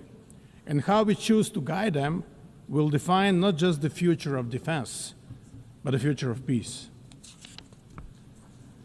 Reforming the United Nations is an existential necessity. At 80, the UN must adapt to stay relevant and effective. We welcome the Secretary General's UN 80 initiative as an opportunity not only to celebrate achievements, but also to reform and revitalize the organization. Security Council remains essential. Its reform is at the fundamental. The Council must become more inclusive, effective, transparent, and accountable. Croatia supports comprehensive reform, including enlargement in both categories of membership and stronger representation of unrepresented regions, in particular Africa. The financial stability of the UN is also vital. All member states must pay their due, their contributions, in full, on time, and without conditions. Without predictable financing, mandates fail and trust weakens. The upcoming peace-building architecture review offers another chance to turn commitments into action. Croatia will contribute actively, emphasizing prevention, coherence, and strong links between peace, development, and human rights. We welcome the decision to provide assessed contributions for the Peace-Building Fund from 2025, but needs still outpace resources. Mr. Vice President, Your Excellencies, ladies and gentlemen, the UN does not exist for itself, but to serve humanity, to save and improve lives, protect dignity and freedoms, and advance peace, security, and sustainable development. On its 80th anniversary, we have a duty to leave to future generations a UN system that is stronger, not weaker. Croatia will continue to defend the principles of the Charter and international law, not rules-based order, to support multilateral solutions, and to build partnerships rooted in respect and responsibility. The world is not short of strategies and grand ideas, reports, or debates. What it lacks is political courage and determination. Let us find that courage together and prove that multilateralism can meet this moment and rise to the challenges of our times. Thank you so much.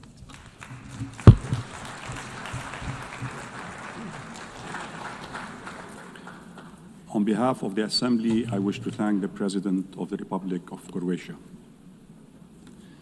The Assembly will hear an address by His Excellency Nikos Christodoulidis, President of the Republic of Cyprus.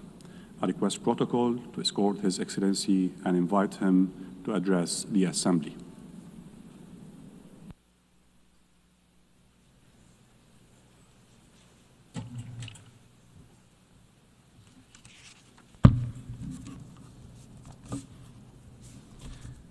Mr. President, Your Excellencies, we stand at the brink of a precipice.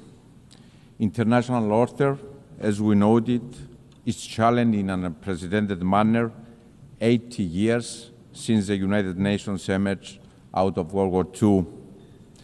Today, we stand before drastic, unpredictable geopolitical shifts, instability that appears to spiral, and an uncharted landscape that seems resistant to the international order and norms as we know them. We are witnessing devastating wars, an unimaginable humanitarian catastrophe, and human suffering. Blatant violations of international law and international humanitarian law that bring our system to its knees. We stand before the rise of use of force against sovereign states that constantly escalate and expand, threatening regional security and stability. States are sponsoring Malayan actors to destabilize, disrupting critical maritime routes. The use of new means of warfare is rising without even the most basic safeguards in place. Global security is constantly undermined. At the same time, we are faced with the challenge of the uncontrolled expansion of technology and AI, threatening our security and the well-being of our children. And climate change is looming, threatening livelihoods, economies, creating new migration routes, and inequalities are becoming embedded. Our world is changing rapidly. And while there can be no doubt that the United Nations has served a noble cause and that together we have achieved tremendous progress, at this critical moment of inflection, we have a responsibility to recognize the shortcomings, to admit that we have lagged behind, that we have failed along the way. And these admissions need to steer us into action. We must urgently evolve to be fit to effectively address the immense, complex challenges we are faced with. Ladies and gentlemen, this is our moment of responsibility. Collective responsibility and individual state responsibility inextricably linked and mutually reinforcing. The scale and nature of the challenges we face require both. Better together is the theme of this year's Assembly, but beyond better, we are also stronger together, more resilient together. This is the moment to renew our collective commitment and stand firmly and boldly in support of multilateralism and international law. Dialogue and diplomacy are the sole path to lasting stability and security. Dialogue and diplomacy over violence, each and every time. And most importantly, this is the moment to transform pledges into bold action, into change. Ladies and gentlemen, history will look back to this moment in time, and it will be unforgiving. It will judge us all not by the declaratory statements we pronounce, but by the change we enable. We will be judged by the change we become as states, as governments, as leaders that have been elected by our citizens to deliver. Your Excellencies, my country, Cyprus, walks this path of responsibility, and it stands ready to step up further, to assume even more its role as an enabler of security and stability in the Eastern Mediterranean and the greater Middle East, as a driver of cooperation underpinned by a vision of strength through partnership with like-minded countries and a safe harbor in turbulent waters, determined to transform our geography in a complex region into a blessing by building on our long-standing historical ties with our neighbors that are anchored on trust, mutual respect, and cooperation, always part of the solution to the region's challenges as a credible, reliable, responsible partner. We have proven this time and time again. Cyprus will always be a stable, trustworthy, safe harbor. And let me be clear, this is not theoretical. It takes shape and form through concrete initiatives that build on Cyprus' role as a hub of stability and cooperation in a challenging part of the world. Cyprus has consistently provided the necessary infrastructure and support for the evacuation of foreign nationals from areas of danger or conflict, from Sudan, from Lebanon, from Israel, from Iran. Following the barbaric Hamas terrorist attack of October 7, and the subsequent war that has led to a humanitarian tragedy in Gaza, Cyprus assumed yet again its moral responsibility to its region.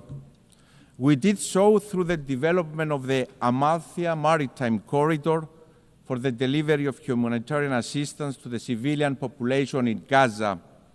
The route was reactivated as recently as this past week. We worked with like-minded partners, the United Arab Emirates, the United States, the European Union, the UK, and others, and yes, we deliver. Furthermore, in the face of persecutions in the region towards religious and other minorities, Cyprus couldn't remain idle, proving our long-standing commitment to upholding fundamental rights and freedoms, demonstrating once again responsibility. We appointed a special envoy on the protection of religious freedom and the protection of minorities in the Middle East. At the same time, my country has responded to the calls of our neighbors for assistance in the face of fires, sending our brave firefighters as reinforcement, and our neighbors have reciprocated. Also, as a part of our regional responsibility in addressing climate change, Cyprus and Jordan's proposed initiative for a European firefighting hub in Cyprus, covering our region, is now in the path of implementation by the European Union. And the aforementioned example, dear friends, are only a snapshot of Cyprus's active, tangible responsibility. And I'm very proud that my country walks this path of responsibility, and we are determined to expand it, always part of the solution and never part of the problem. Your Excellencies, Cyprus stands ready to assume its regional responsibility also in the context of bringing an end to the war in Gaza, and given our proximity, to play a role in its reconstruction. Let me be clear, there are no substitutes for peace. This war must end. A first necessary step is the immediate ceasefire in Gaza, and I really hope that President Trump's initiative has a positive outcome. At the same time, the humanitarian catastrophe must be alleviated. This means unhindered flow of aid in Gaza. The displacement must also end. International humanitarian law must be respected. We also call with the same fervor for the immediate release of all hostages. And, dear friends, as unreachable as it may seem at this moment, we must not lose sight of the path for peace, for a two-state solution in line with the United Nations Security Council resolutions. We have a responsibility to continue our work for a future in which Israel and Palestine live side by side in conditions of lasting security and peace. And we must be clear and unequivocal that Hamas, a terrorist organization, has no place in such a future. Your Excellencies, as part of our responsibility, my country will assume the rotating presidency of the Council of the European Union in January of 2026. The European Union that has evolved into an unprecedented political union embodying the essence of multilateralism anchored on respect for the UN Charter. It is a project of collective responsibility that delivers a unifying force of stability, security, and prosperity. And the European Union presidency is yet another moment of responsibility for Cyprus. Europe's heart will beat for 6 months from the Union's last divided member state under occupation since the 1974 Turkish invasion. We will exercise our responsibility fully aware of what is at stake.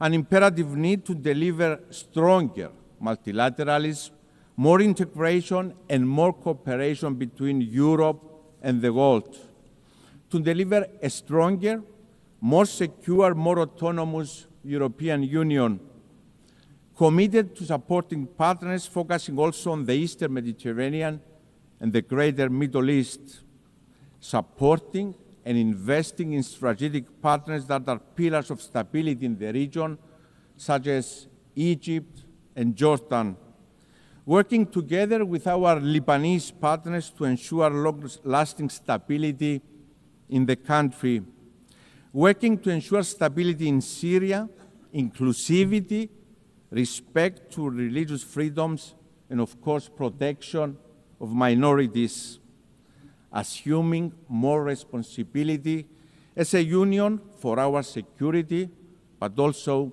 for our neighborhood. Ladies and gentlemen, Cyprus will assume another role of responsibility for the first time in its history as a member of the Human Rights Council for the period 2025-27. It is in the same spirit that we also proudly presented our candidature for the presidency of the 81st session of the UN General Assembly.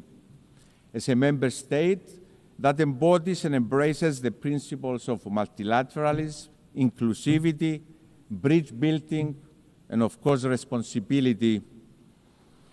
Mr. President, Your Excellencies, the Russian aggression against Ukraine in violation of the UN Charter must serve as a wake-up call.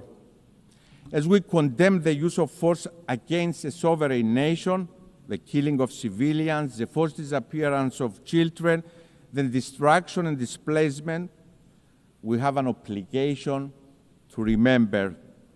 We must collectively act against aggressor, no matter who they are.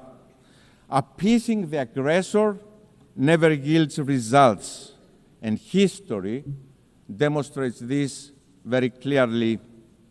Each time we turn a blind eye to violation of territorial integrity and sovereignty of states anywhere in the world, we create space and opportunity for the next aggressor. And this time, it can be bordering your country. In 2022, Russia invaded a sovereign nation, Ukraine, violating the UN Charter. In 1974, Turkey invaded a sovereign nation, Cyprus, violating the UN Charter. The violation is equal: the suffering, the invasion, and the occupation. My country, Cyprus, is under Turkish occupation for 51 years. Tens of thousands displaced, women raped, destruction of cultural and religious heritage, the fenced town of Varosha held hostage by Turkey, awaiting for its lawful inhabitants to return as the relevant UN Security Council resolutions have prescribed for Turkey to allow. A policy of illegal settlements to change the demographic character of the country. Families, 51 years later, waiting for the fate of their loved ones. As a young boy in those early years after the invasion, the images of mothers and children weeping for their loved ones have been engraved in my memory. Dear friends, the playbook of occupiers is always the same. Your Excellencies, from this very podium yesterday, Mr. Erdogan preached the word on peace and accountability. He pointed the finger to others for crimes Turkey itself commits every single day. That is selective sensitivity and hypocrisy of the highest form. Illegality cannot yield legality. Illegality stemming from use of force cannot be recognized, no matter who is the perpetrator is, no matter who the victim is. Ladies and gentlemen, politicians are judged not by their words, but by their actions. It is what distinguishes politicians from leaders. Cyprus has proven time and again that it is a reliable, responsible actor. A country that not only talks the talk, but also walks the walk of responsibility. And my call to Mr. Erdogan is to join that path of responsibility, to end the occupation through negotiations for a comprehensive settlement that will reunify Cyprus in a bizonal, bicommunal federation with political equality, always in line with UN Security Council resolutions, European Union law, values, and principles. This is the only way. Therefore, let me repeat, the call for responsibility is the loudest for my own country. I'm ready for this moment of responsibility, ready to deliver on the call of history to reunify Cyprus, to reunify my people, Greek Cypriots, Turkish Cypriots, Maronites, Armenians, and Latins. Mr. President, Your Excellencies, we stand at the brink of a precipice. And while the impulse may be to shrink away from the immense responsibility we inherited from the visionaries who stood here 80 years ago, now is the moment for us to assume our responsibility collectively and individually as states. Rest assured that my country, Cyprus, will continue to do its part by being responsible, by being advocates for responsibility, for the good of humanity, for our peoples. Thank you very much.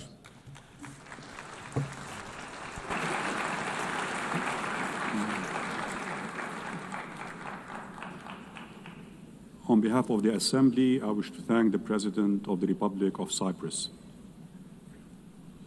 The Assembly will hear an address by His Excellency Alexander Stubb, President of the Republic of Finland.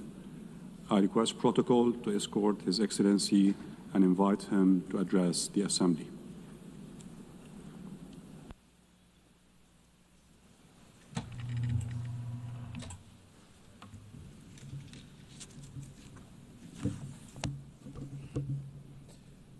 Mr. President, Excellencies, ladies and gentlemen, in its simplest form, foreign policy is really about three things: about values, interests, and power. I come from a relatively small country, Finland, and our toolkit is mainly about two of those three things. It's about values and interests. Power, hard or soft, is usually the luxury of bigger players. The power of smaller country arises from its capacity to cooperate with others. Smart diplomacy gives smaller player at least relative influence. The UN is, of course, case in point. Big players have power through their permanent membership in the UN Security Council. But we, the smaller players, can influence the ebb and flow of international relations by being active in the corridors of diplomacy. Now, most of the speeches that we've heard here today have highlighted the fact that the world order, balance, and dynamics are changing, much like they did after World War II when the UN was founded. I actually think that the post-Cold War order is over, but we don't know what the new order is going to look like. It will take at least 5 to 10 years for things to settle. And my message to this Assembly today is that regardless of the size, each and every member state of the United Nations has agency. a say in how the new world order will look like. It is important that we all use this power wisely and responsibly. Now, I fully appreciate that our interests differ, depending on our geographical location, history, state of development, or culture. But fundamental values are something we should all share. We have commonly defined some of the most essential of them in the UN Charter. Today, I want to do two things. First, analyze where we are, and second, give my proposals on what we might want to do together. To understand what's currently happening in the world, I'd like to raise three different but yet related developments. First, it seems to me that there's a growing tension between multilateralism, in other words, an order based on the rule of law, and those that speak the language of multipolarity or transactionalism. So difference between multilateralism and multipolarity. Now, I can understand the temptation and the rationale of the proponents of multipolarity and transactionalism. But can they solve the world's biggest challenges, such as climate change or sustainable development? Today, I see many states, both big and small, pursuing transactional or multivectoral foreign policies. In essence, their aim is to diversify their relations with multiple actors rather than aligning with any one particular bloc. Now, this can be opportunistic, but it may also be justified and reasonable. This depends on political choices. A transactional or multivectoral foreign policy is dominated by interests. Interests drive practical choices of states, and this is entirely legitimate. This kind of foreign policy is based on a realistic understanding of power.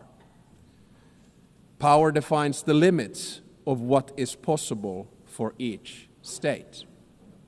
However, values should actually underpin everything we do.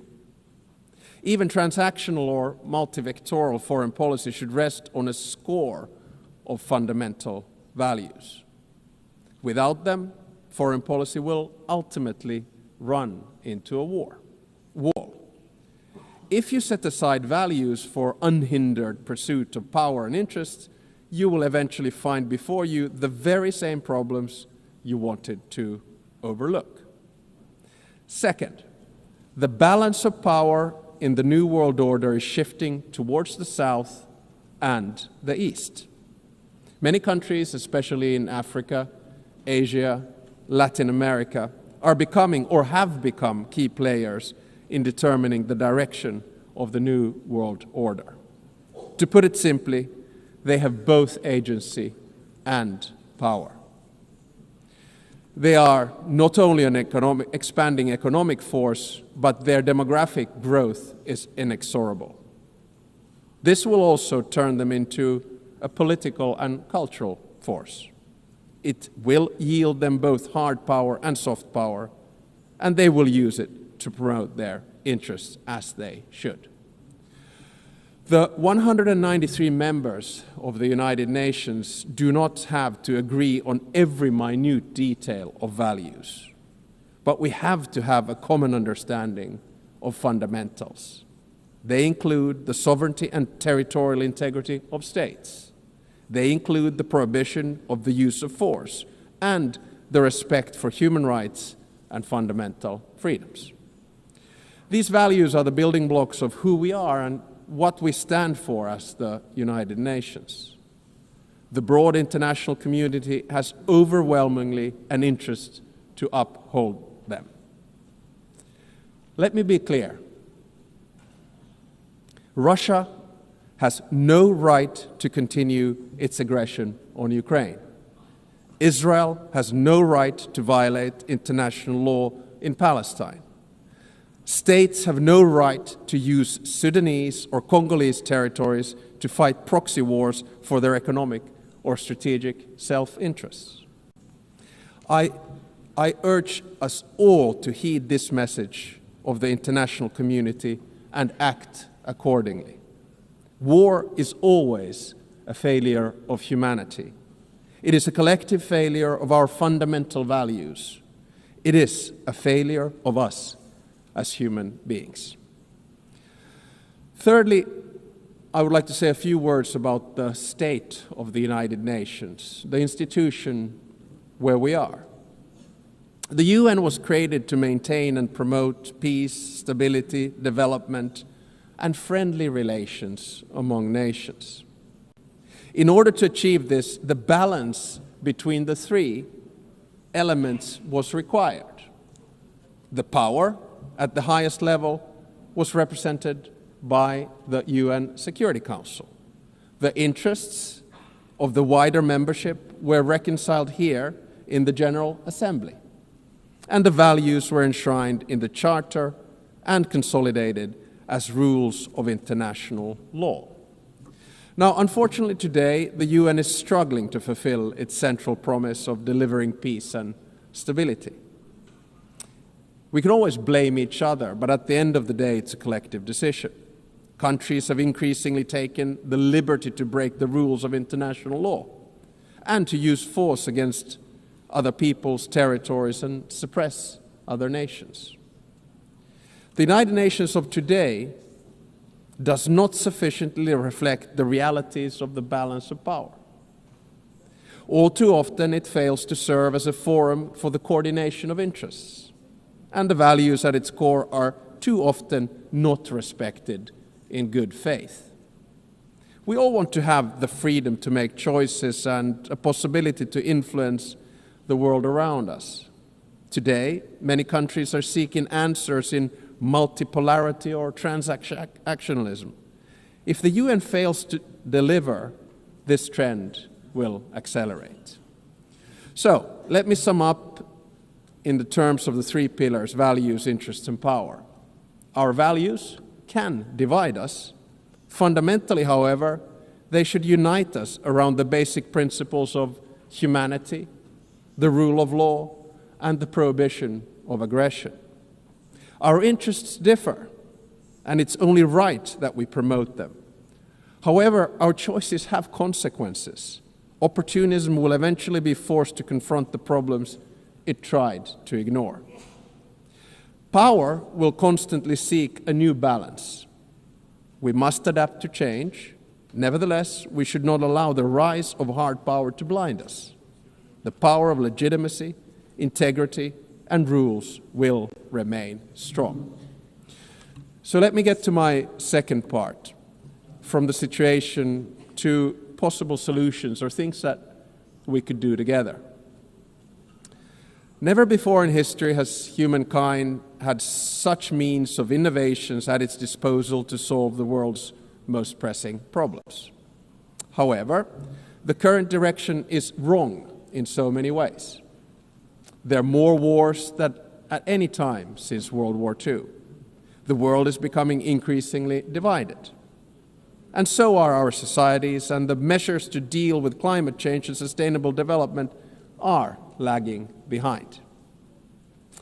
In different parts of the world, we're witnessing immense civilian suffering and blatant disrespect for humanitarian principles. For me as a Finn, Russia's war of aggression in Ukraine not only reminds me of our past, but is directly linked to the security of the part of the world where I live. On the other hand, there is aggression and total disregard for civilian life, and an attempt to undermine the fundamental principles on which the international order is based.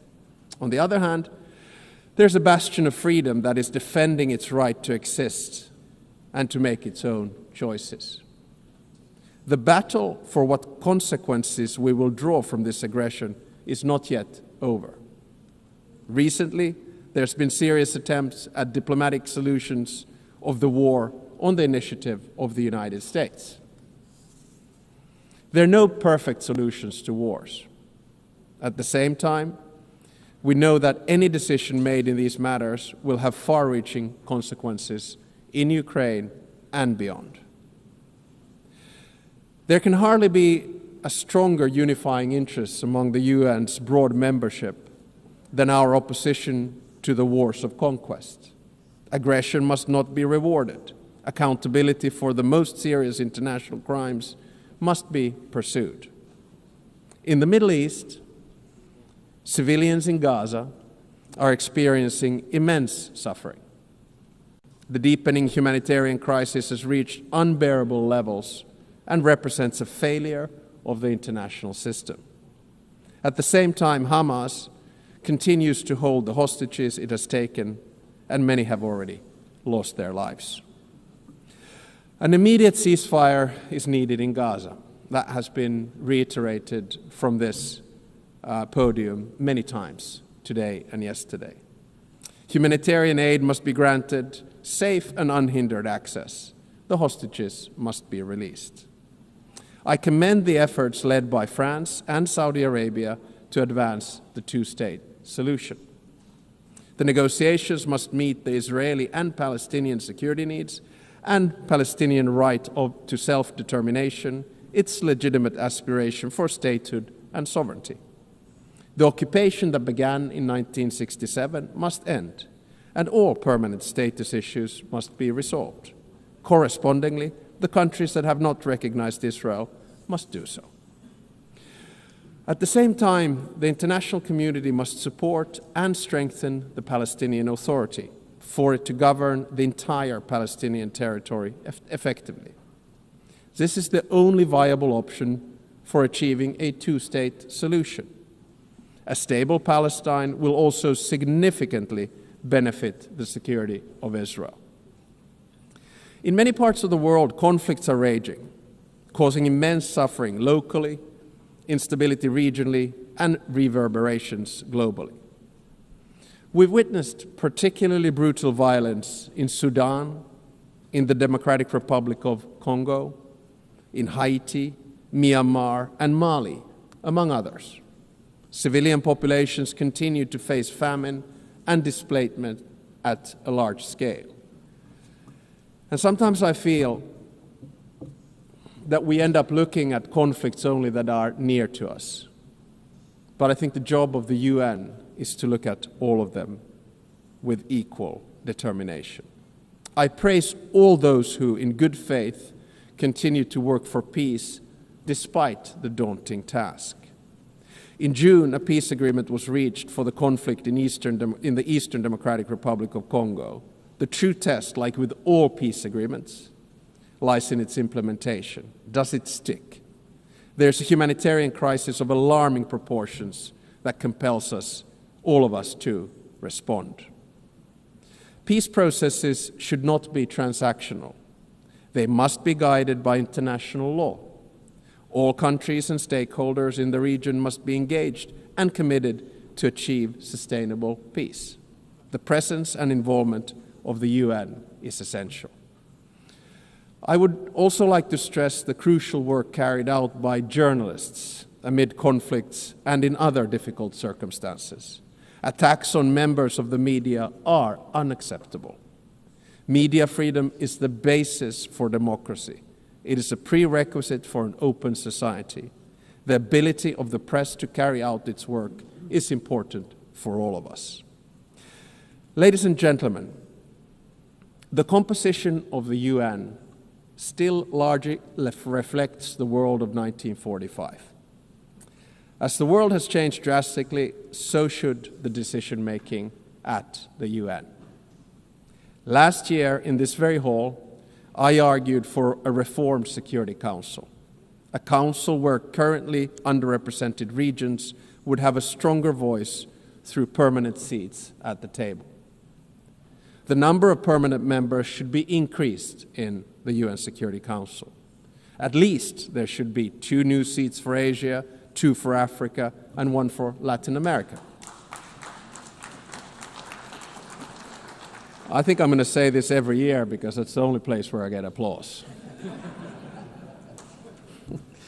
No single state should have a veto power. And if a member of the Security Council violates the UN Charter, its voting rights should be suspended. I believe that these changes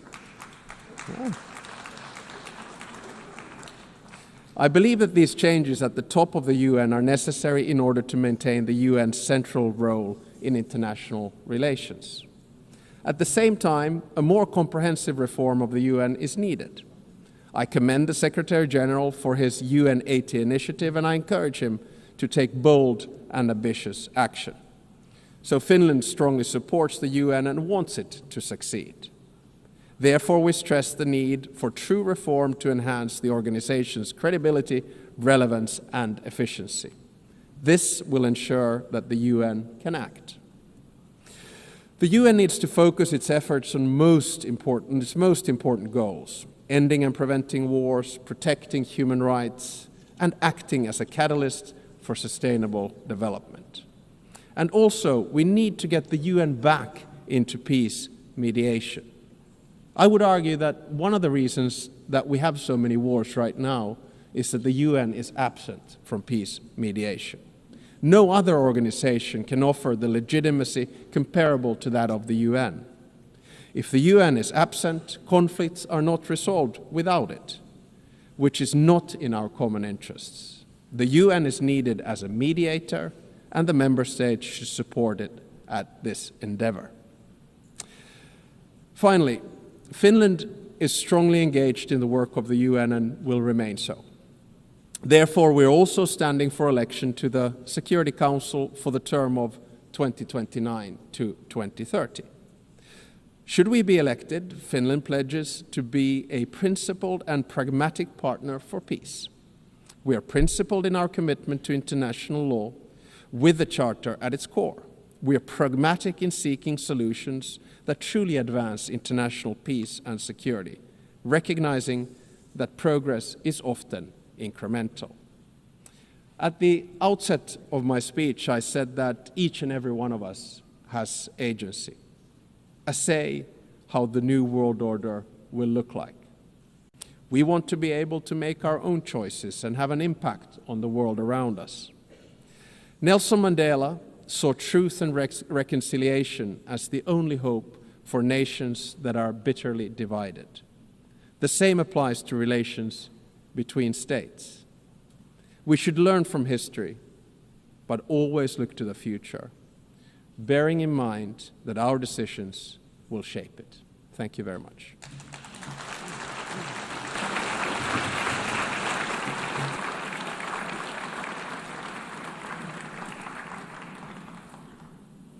On behalf of the Assembly, I wish to thank the President of the Republic of Finland. The Assembly will hear an address by His Excellency Julius Maada Bio, President of the Republic of Sierra Leone. I request protocol to escort His Excellency and invite him to address the Assembly.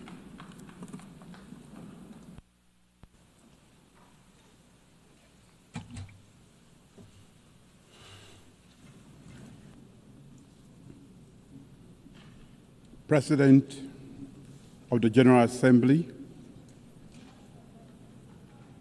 the Secretary General, Excellencies, distinguished ladies and gentlemen, I congratulate Her Excellency Annalena Baerbock on her election as President of the General Assembly to lead this historic 80th session of the General Assembly. I thank her predecessor, His Excellency Philemon Young, for his distinguished leadership during the 79th session. I commend the Secretary General, Antonio Guterres, for his steadfast commitment to the ideas of the United Nations during these increasingly turbulent times. Madam President, it's both an honor and a solemn responsibility to address this Assembly on the 80th anniversary of the United Nations. This Assembly is not just ceremonial. It is a call for the world's conscience to act with unity, determination, and vision. Our theme, Better Together, 80 years and more for peace, development, and human rights, both celebrates and summons. It reminds us that cooperation delivers progress. It also demands that we reimagine multilateralism so that peace, dignity, and equality are not promises on paper, but realities in the lives of people.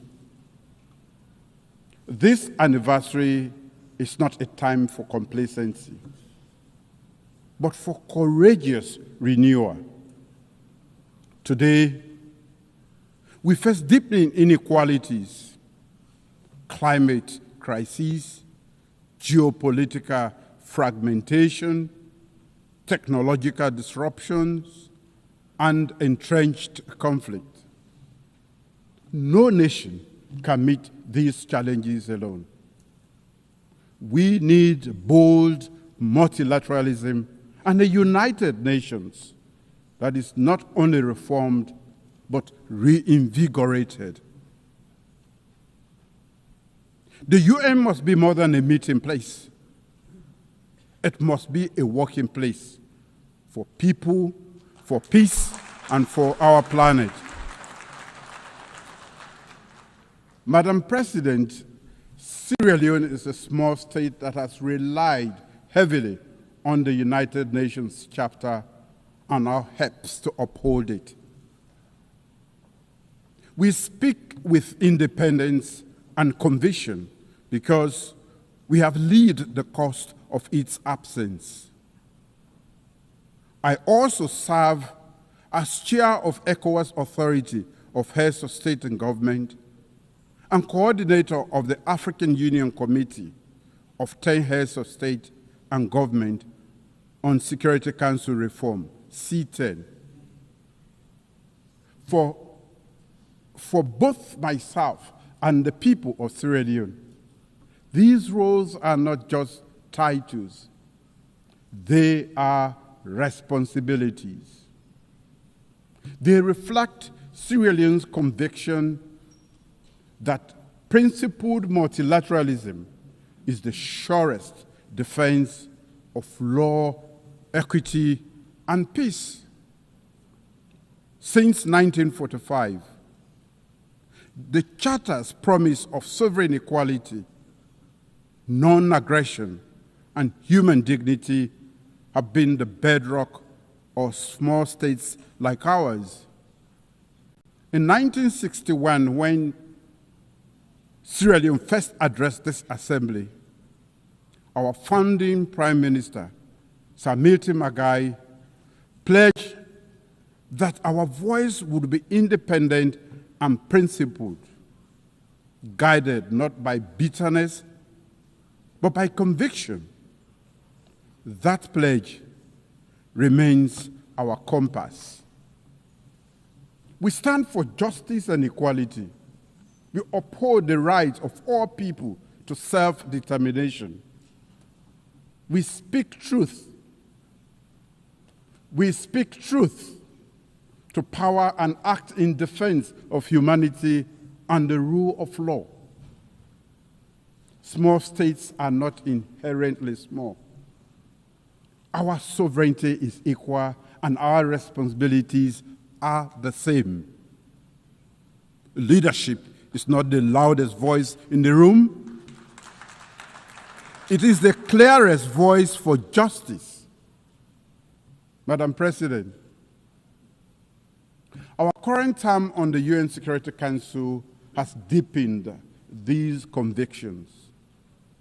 Guided by the Charter, we have championed peace through dialogue, upheld international law, and promoted prevention as the first duty of collective security. We have supported efforts to stabilize Eastern Democratic Republic of Congo, de-escalated tensions in the Middle East, and supported political transition in Lebanon and Syria for peace and stability. We have also seen the Security Council's limits, its paralysis in the face of grave human suffering. Nowhere has this failure been heart-wrenching than in Gaza.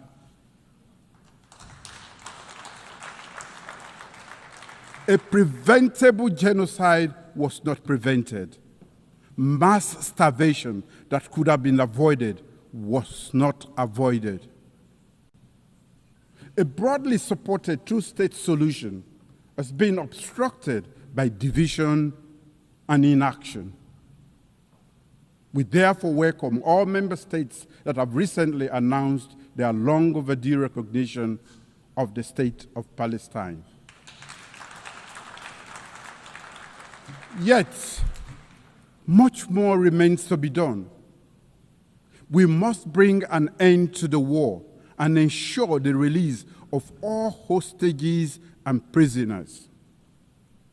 Sierra Leone has not wavered. We have spoken with independence, voted with principle, and pressed for urgent action to end atrocities and revive hope. We say again, cease fire now in Gaza. Cease fire now in Sudan. Cease fire now in Ukraine. These are not just slogans. They are calls to conscience, calls to action. In fact, they are echoes of the UN's founding pledge to save succeeding generations from the scourge of war. A veto should never be a verdict against humanity. Madam President, across the world, the UN's authority and legitimacy are being tested. Selective adherence to international law, disregard for Security Council and General Assembly resolutions, deprivation of funding, attacks on peacekeepers and humanitarian workers, disinformation that corrodes trust, and over-reliance on unilateral action. For countries like Sierra Leone, this is not an abstract debate.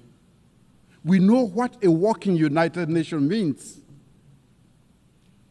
At our darkest hour, during one of the most brutal civil wars in modern history, the UN stood by our side. The United Nations missions in Sierra Leone, UNAMSI, one of the largest peacekeeping operations of its time, helped disarm over 75,000 combatants, restore civilian governance, support democratic elections. The Special Court for Sierra Leone and the Truth and Reconciliation Commission, both backed by the United Nations, ensured justice and reconciliation. When the United Nations Integrated Peacebuilding Office in Sierra Leone closed in 2014, it signaled something rare in our world: a successful transition from war to peace. We saw blue helmets on our streets. We saw ballot papers returned to citizens' hands. We saw our nation breathe again. When the UN works, lives are saved. When it fails, lives are lost. We must ensure the UN delivers for all. And to do so, we must respect and implement UN decisions, protect those who serve under the United Nations flag, invest in prevention and peace building, and reform the Security Council so its authority and legitimacy match today's world. The United Nations cannot protect vulnerable people if it cannot protect its own authority. As a nation, Sierra Leone does its part and contributes troops to peacekeeping missions. We serve as elected Security Council member and offer our experience in peace building to the world. Sierra Leone's story is proof that multilateral solidarity works when it is grounded in trust, mutual respect, and genuine investment in national ownership. Madam President, peace is inseparable from development. In Sierra Leone, our medium-term national development aligned with the SDGs and the African Union's Agenda 2063 prioritizes people-centered growth. We are transforming our agricultural sector to ensure food security. We are investing in a digital economy that fosters inclusion and innovation. We are deepening investment in human capital development through free quality education and in healthcare, particularly maternal and child health. We are expanding renewable energy to support industrialization and climate resilience. Climate change is an existential threat to Sierra Leone. Our greenhouse gas emissions are negligible, yet our people and our wide coast bears the cost through erosion, flooding, and pressure on food systems and fisheries. We have mainstreamed climate adaptation and strengthened disaster preparedness.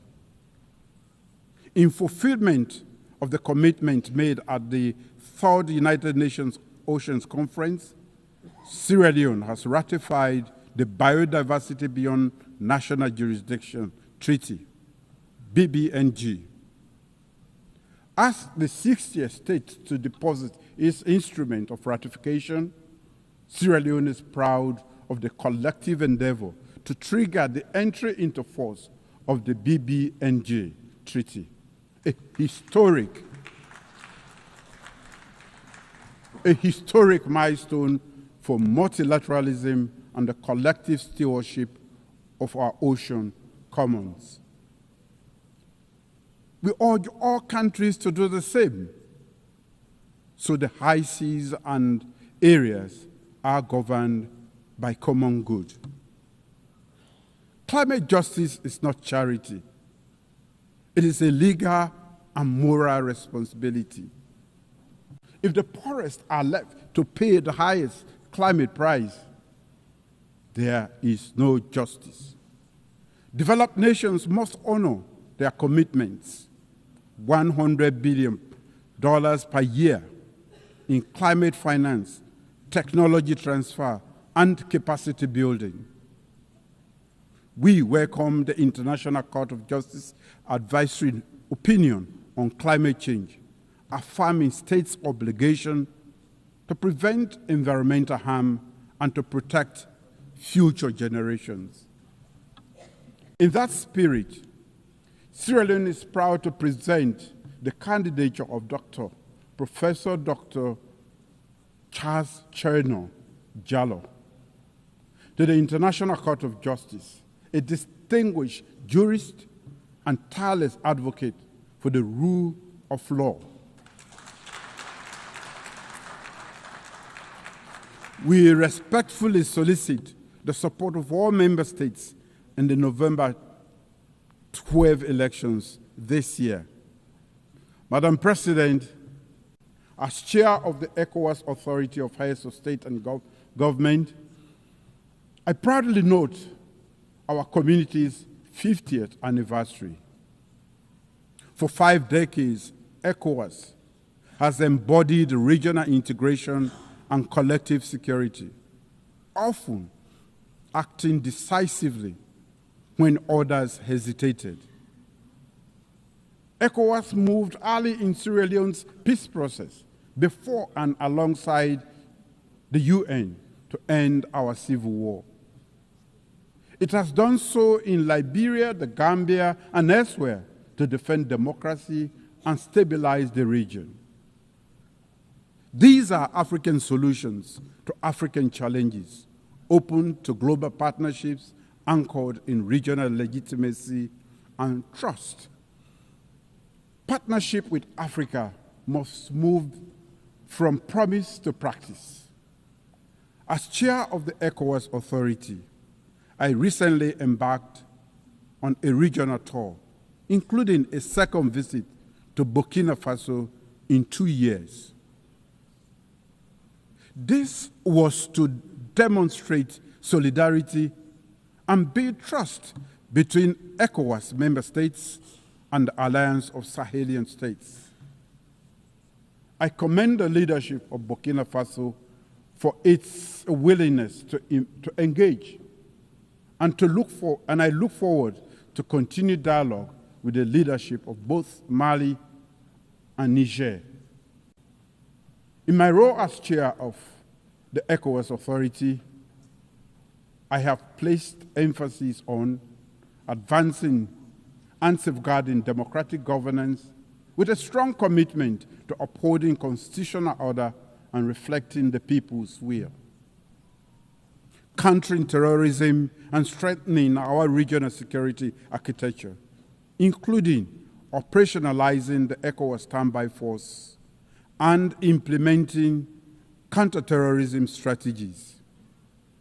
Enhancing economic integration by promoting trade, liberalization, developing cross-border infrastructure, and advancing towards a common ECOWAS currency. Strengthening the credibility of institutions through reforms that promote transparency, efficiency, and service focused on citizens. We urge the United Nations to deepen its partnership with ECOWAS and other African regional mechanisms in the spirit of Chapter 8 of the United Nations Charter. Africa is not a problem to be solved. Africa is a partner to be empowered.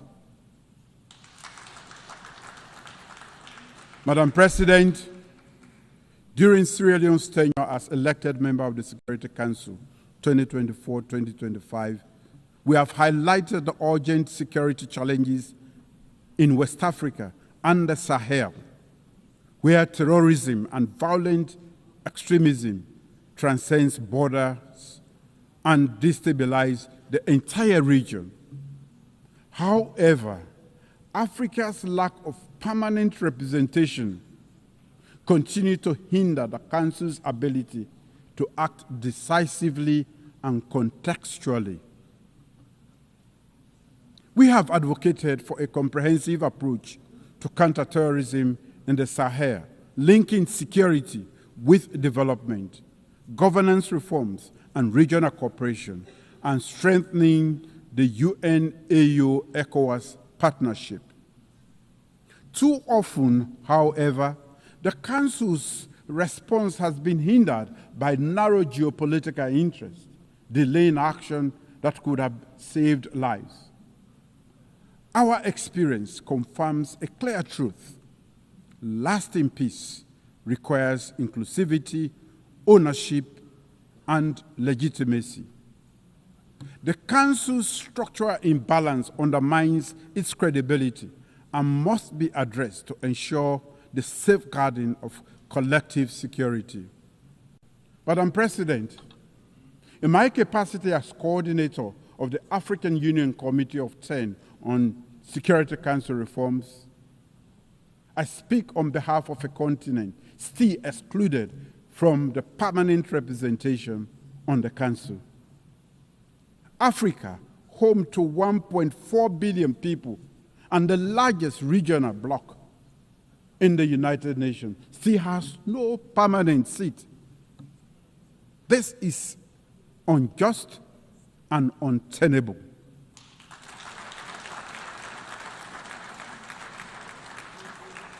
It undermines the credibility of the Council and the legitimacy of its decisions.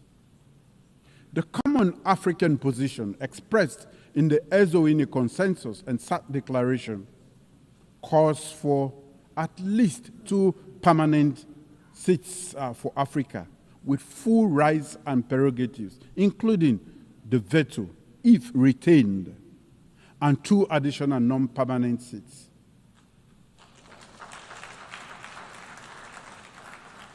This is not a request. It is a demand for equity.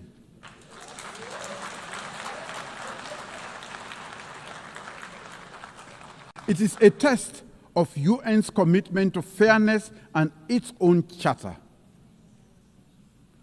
During our Security Council presidency in August last year, we gave this issue unprecedented prominence. As we mark the 80th anniversary of the United Nations and the 20th anniversary of the Leone Consensus and SAT Declaration, let this be the moment that the international community answers Africa's call. Let us not pass on to the next generation a Security Council reform that fails to reflect the world as it is today.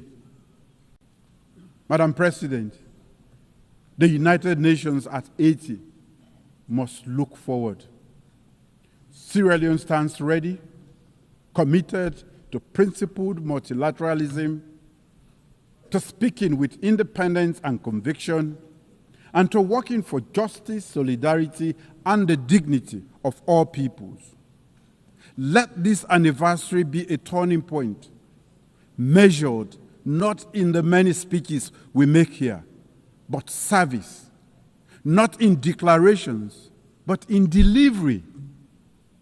Let us build a United Nations more representative, more responsive, and more resilient. The world does not need a louder United Nations. It requires a braver United Nations. Now is the time to make the United Nations work for all. Together, let us forge a future of peace, shared prosperity, and human dignity. For in unity, we are not only better, we are stronger. Thank you.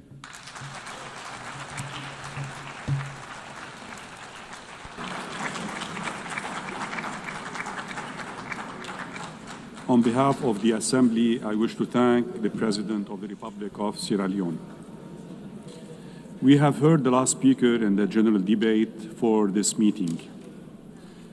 The next plenary meeting to continue with the general debate will begin at 3 p.m. The meeting is adjourned.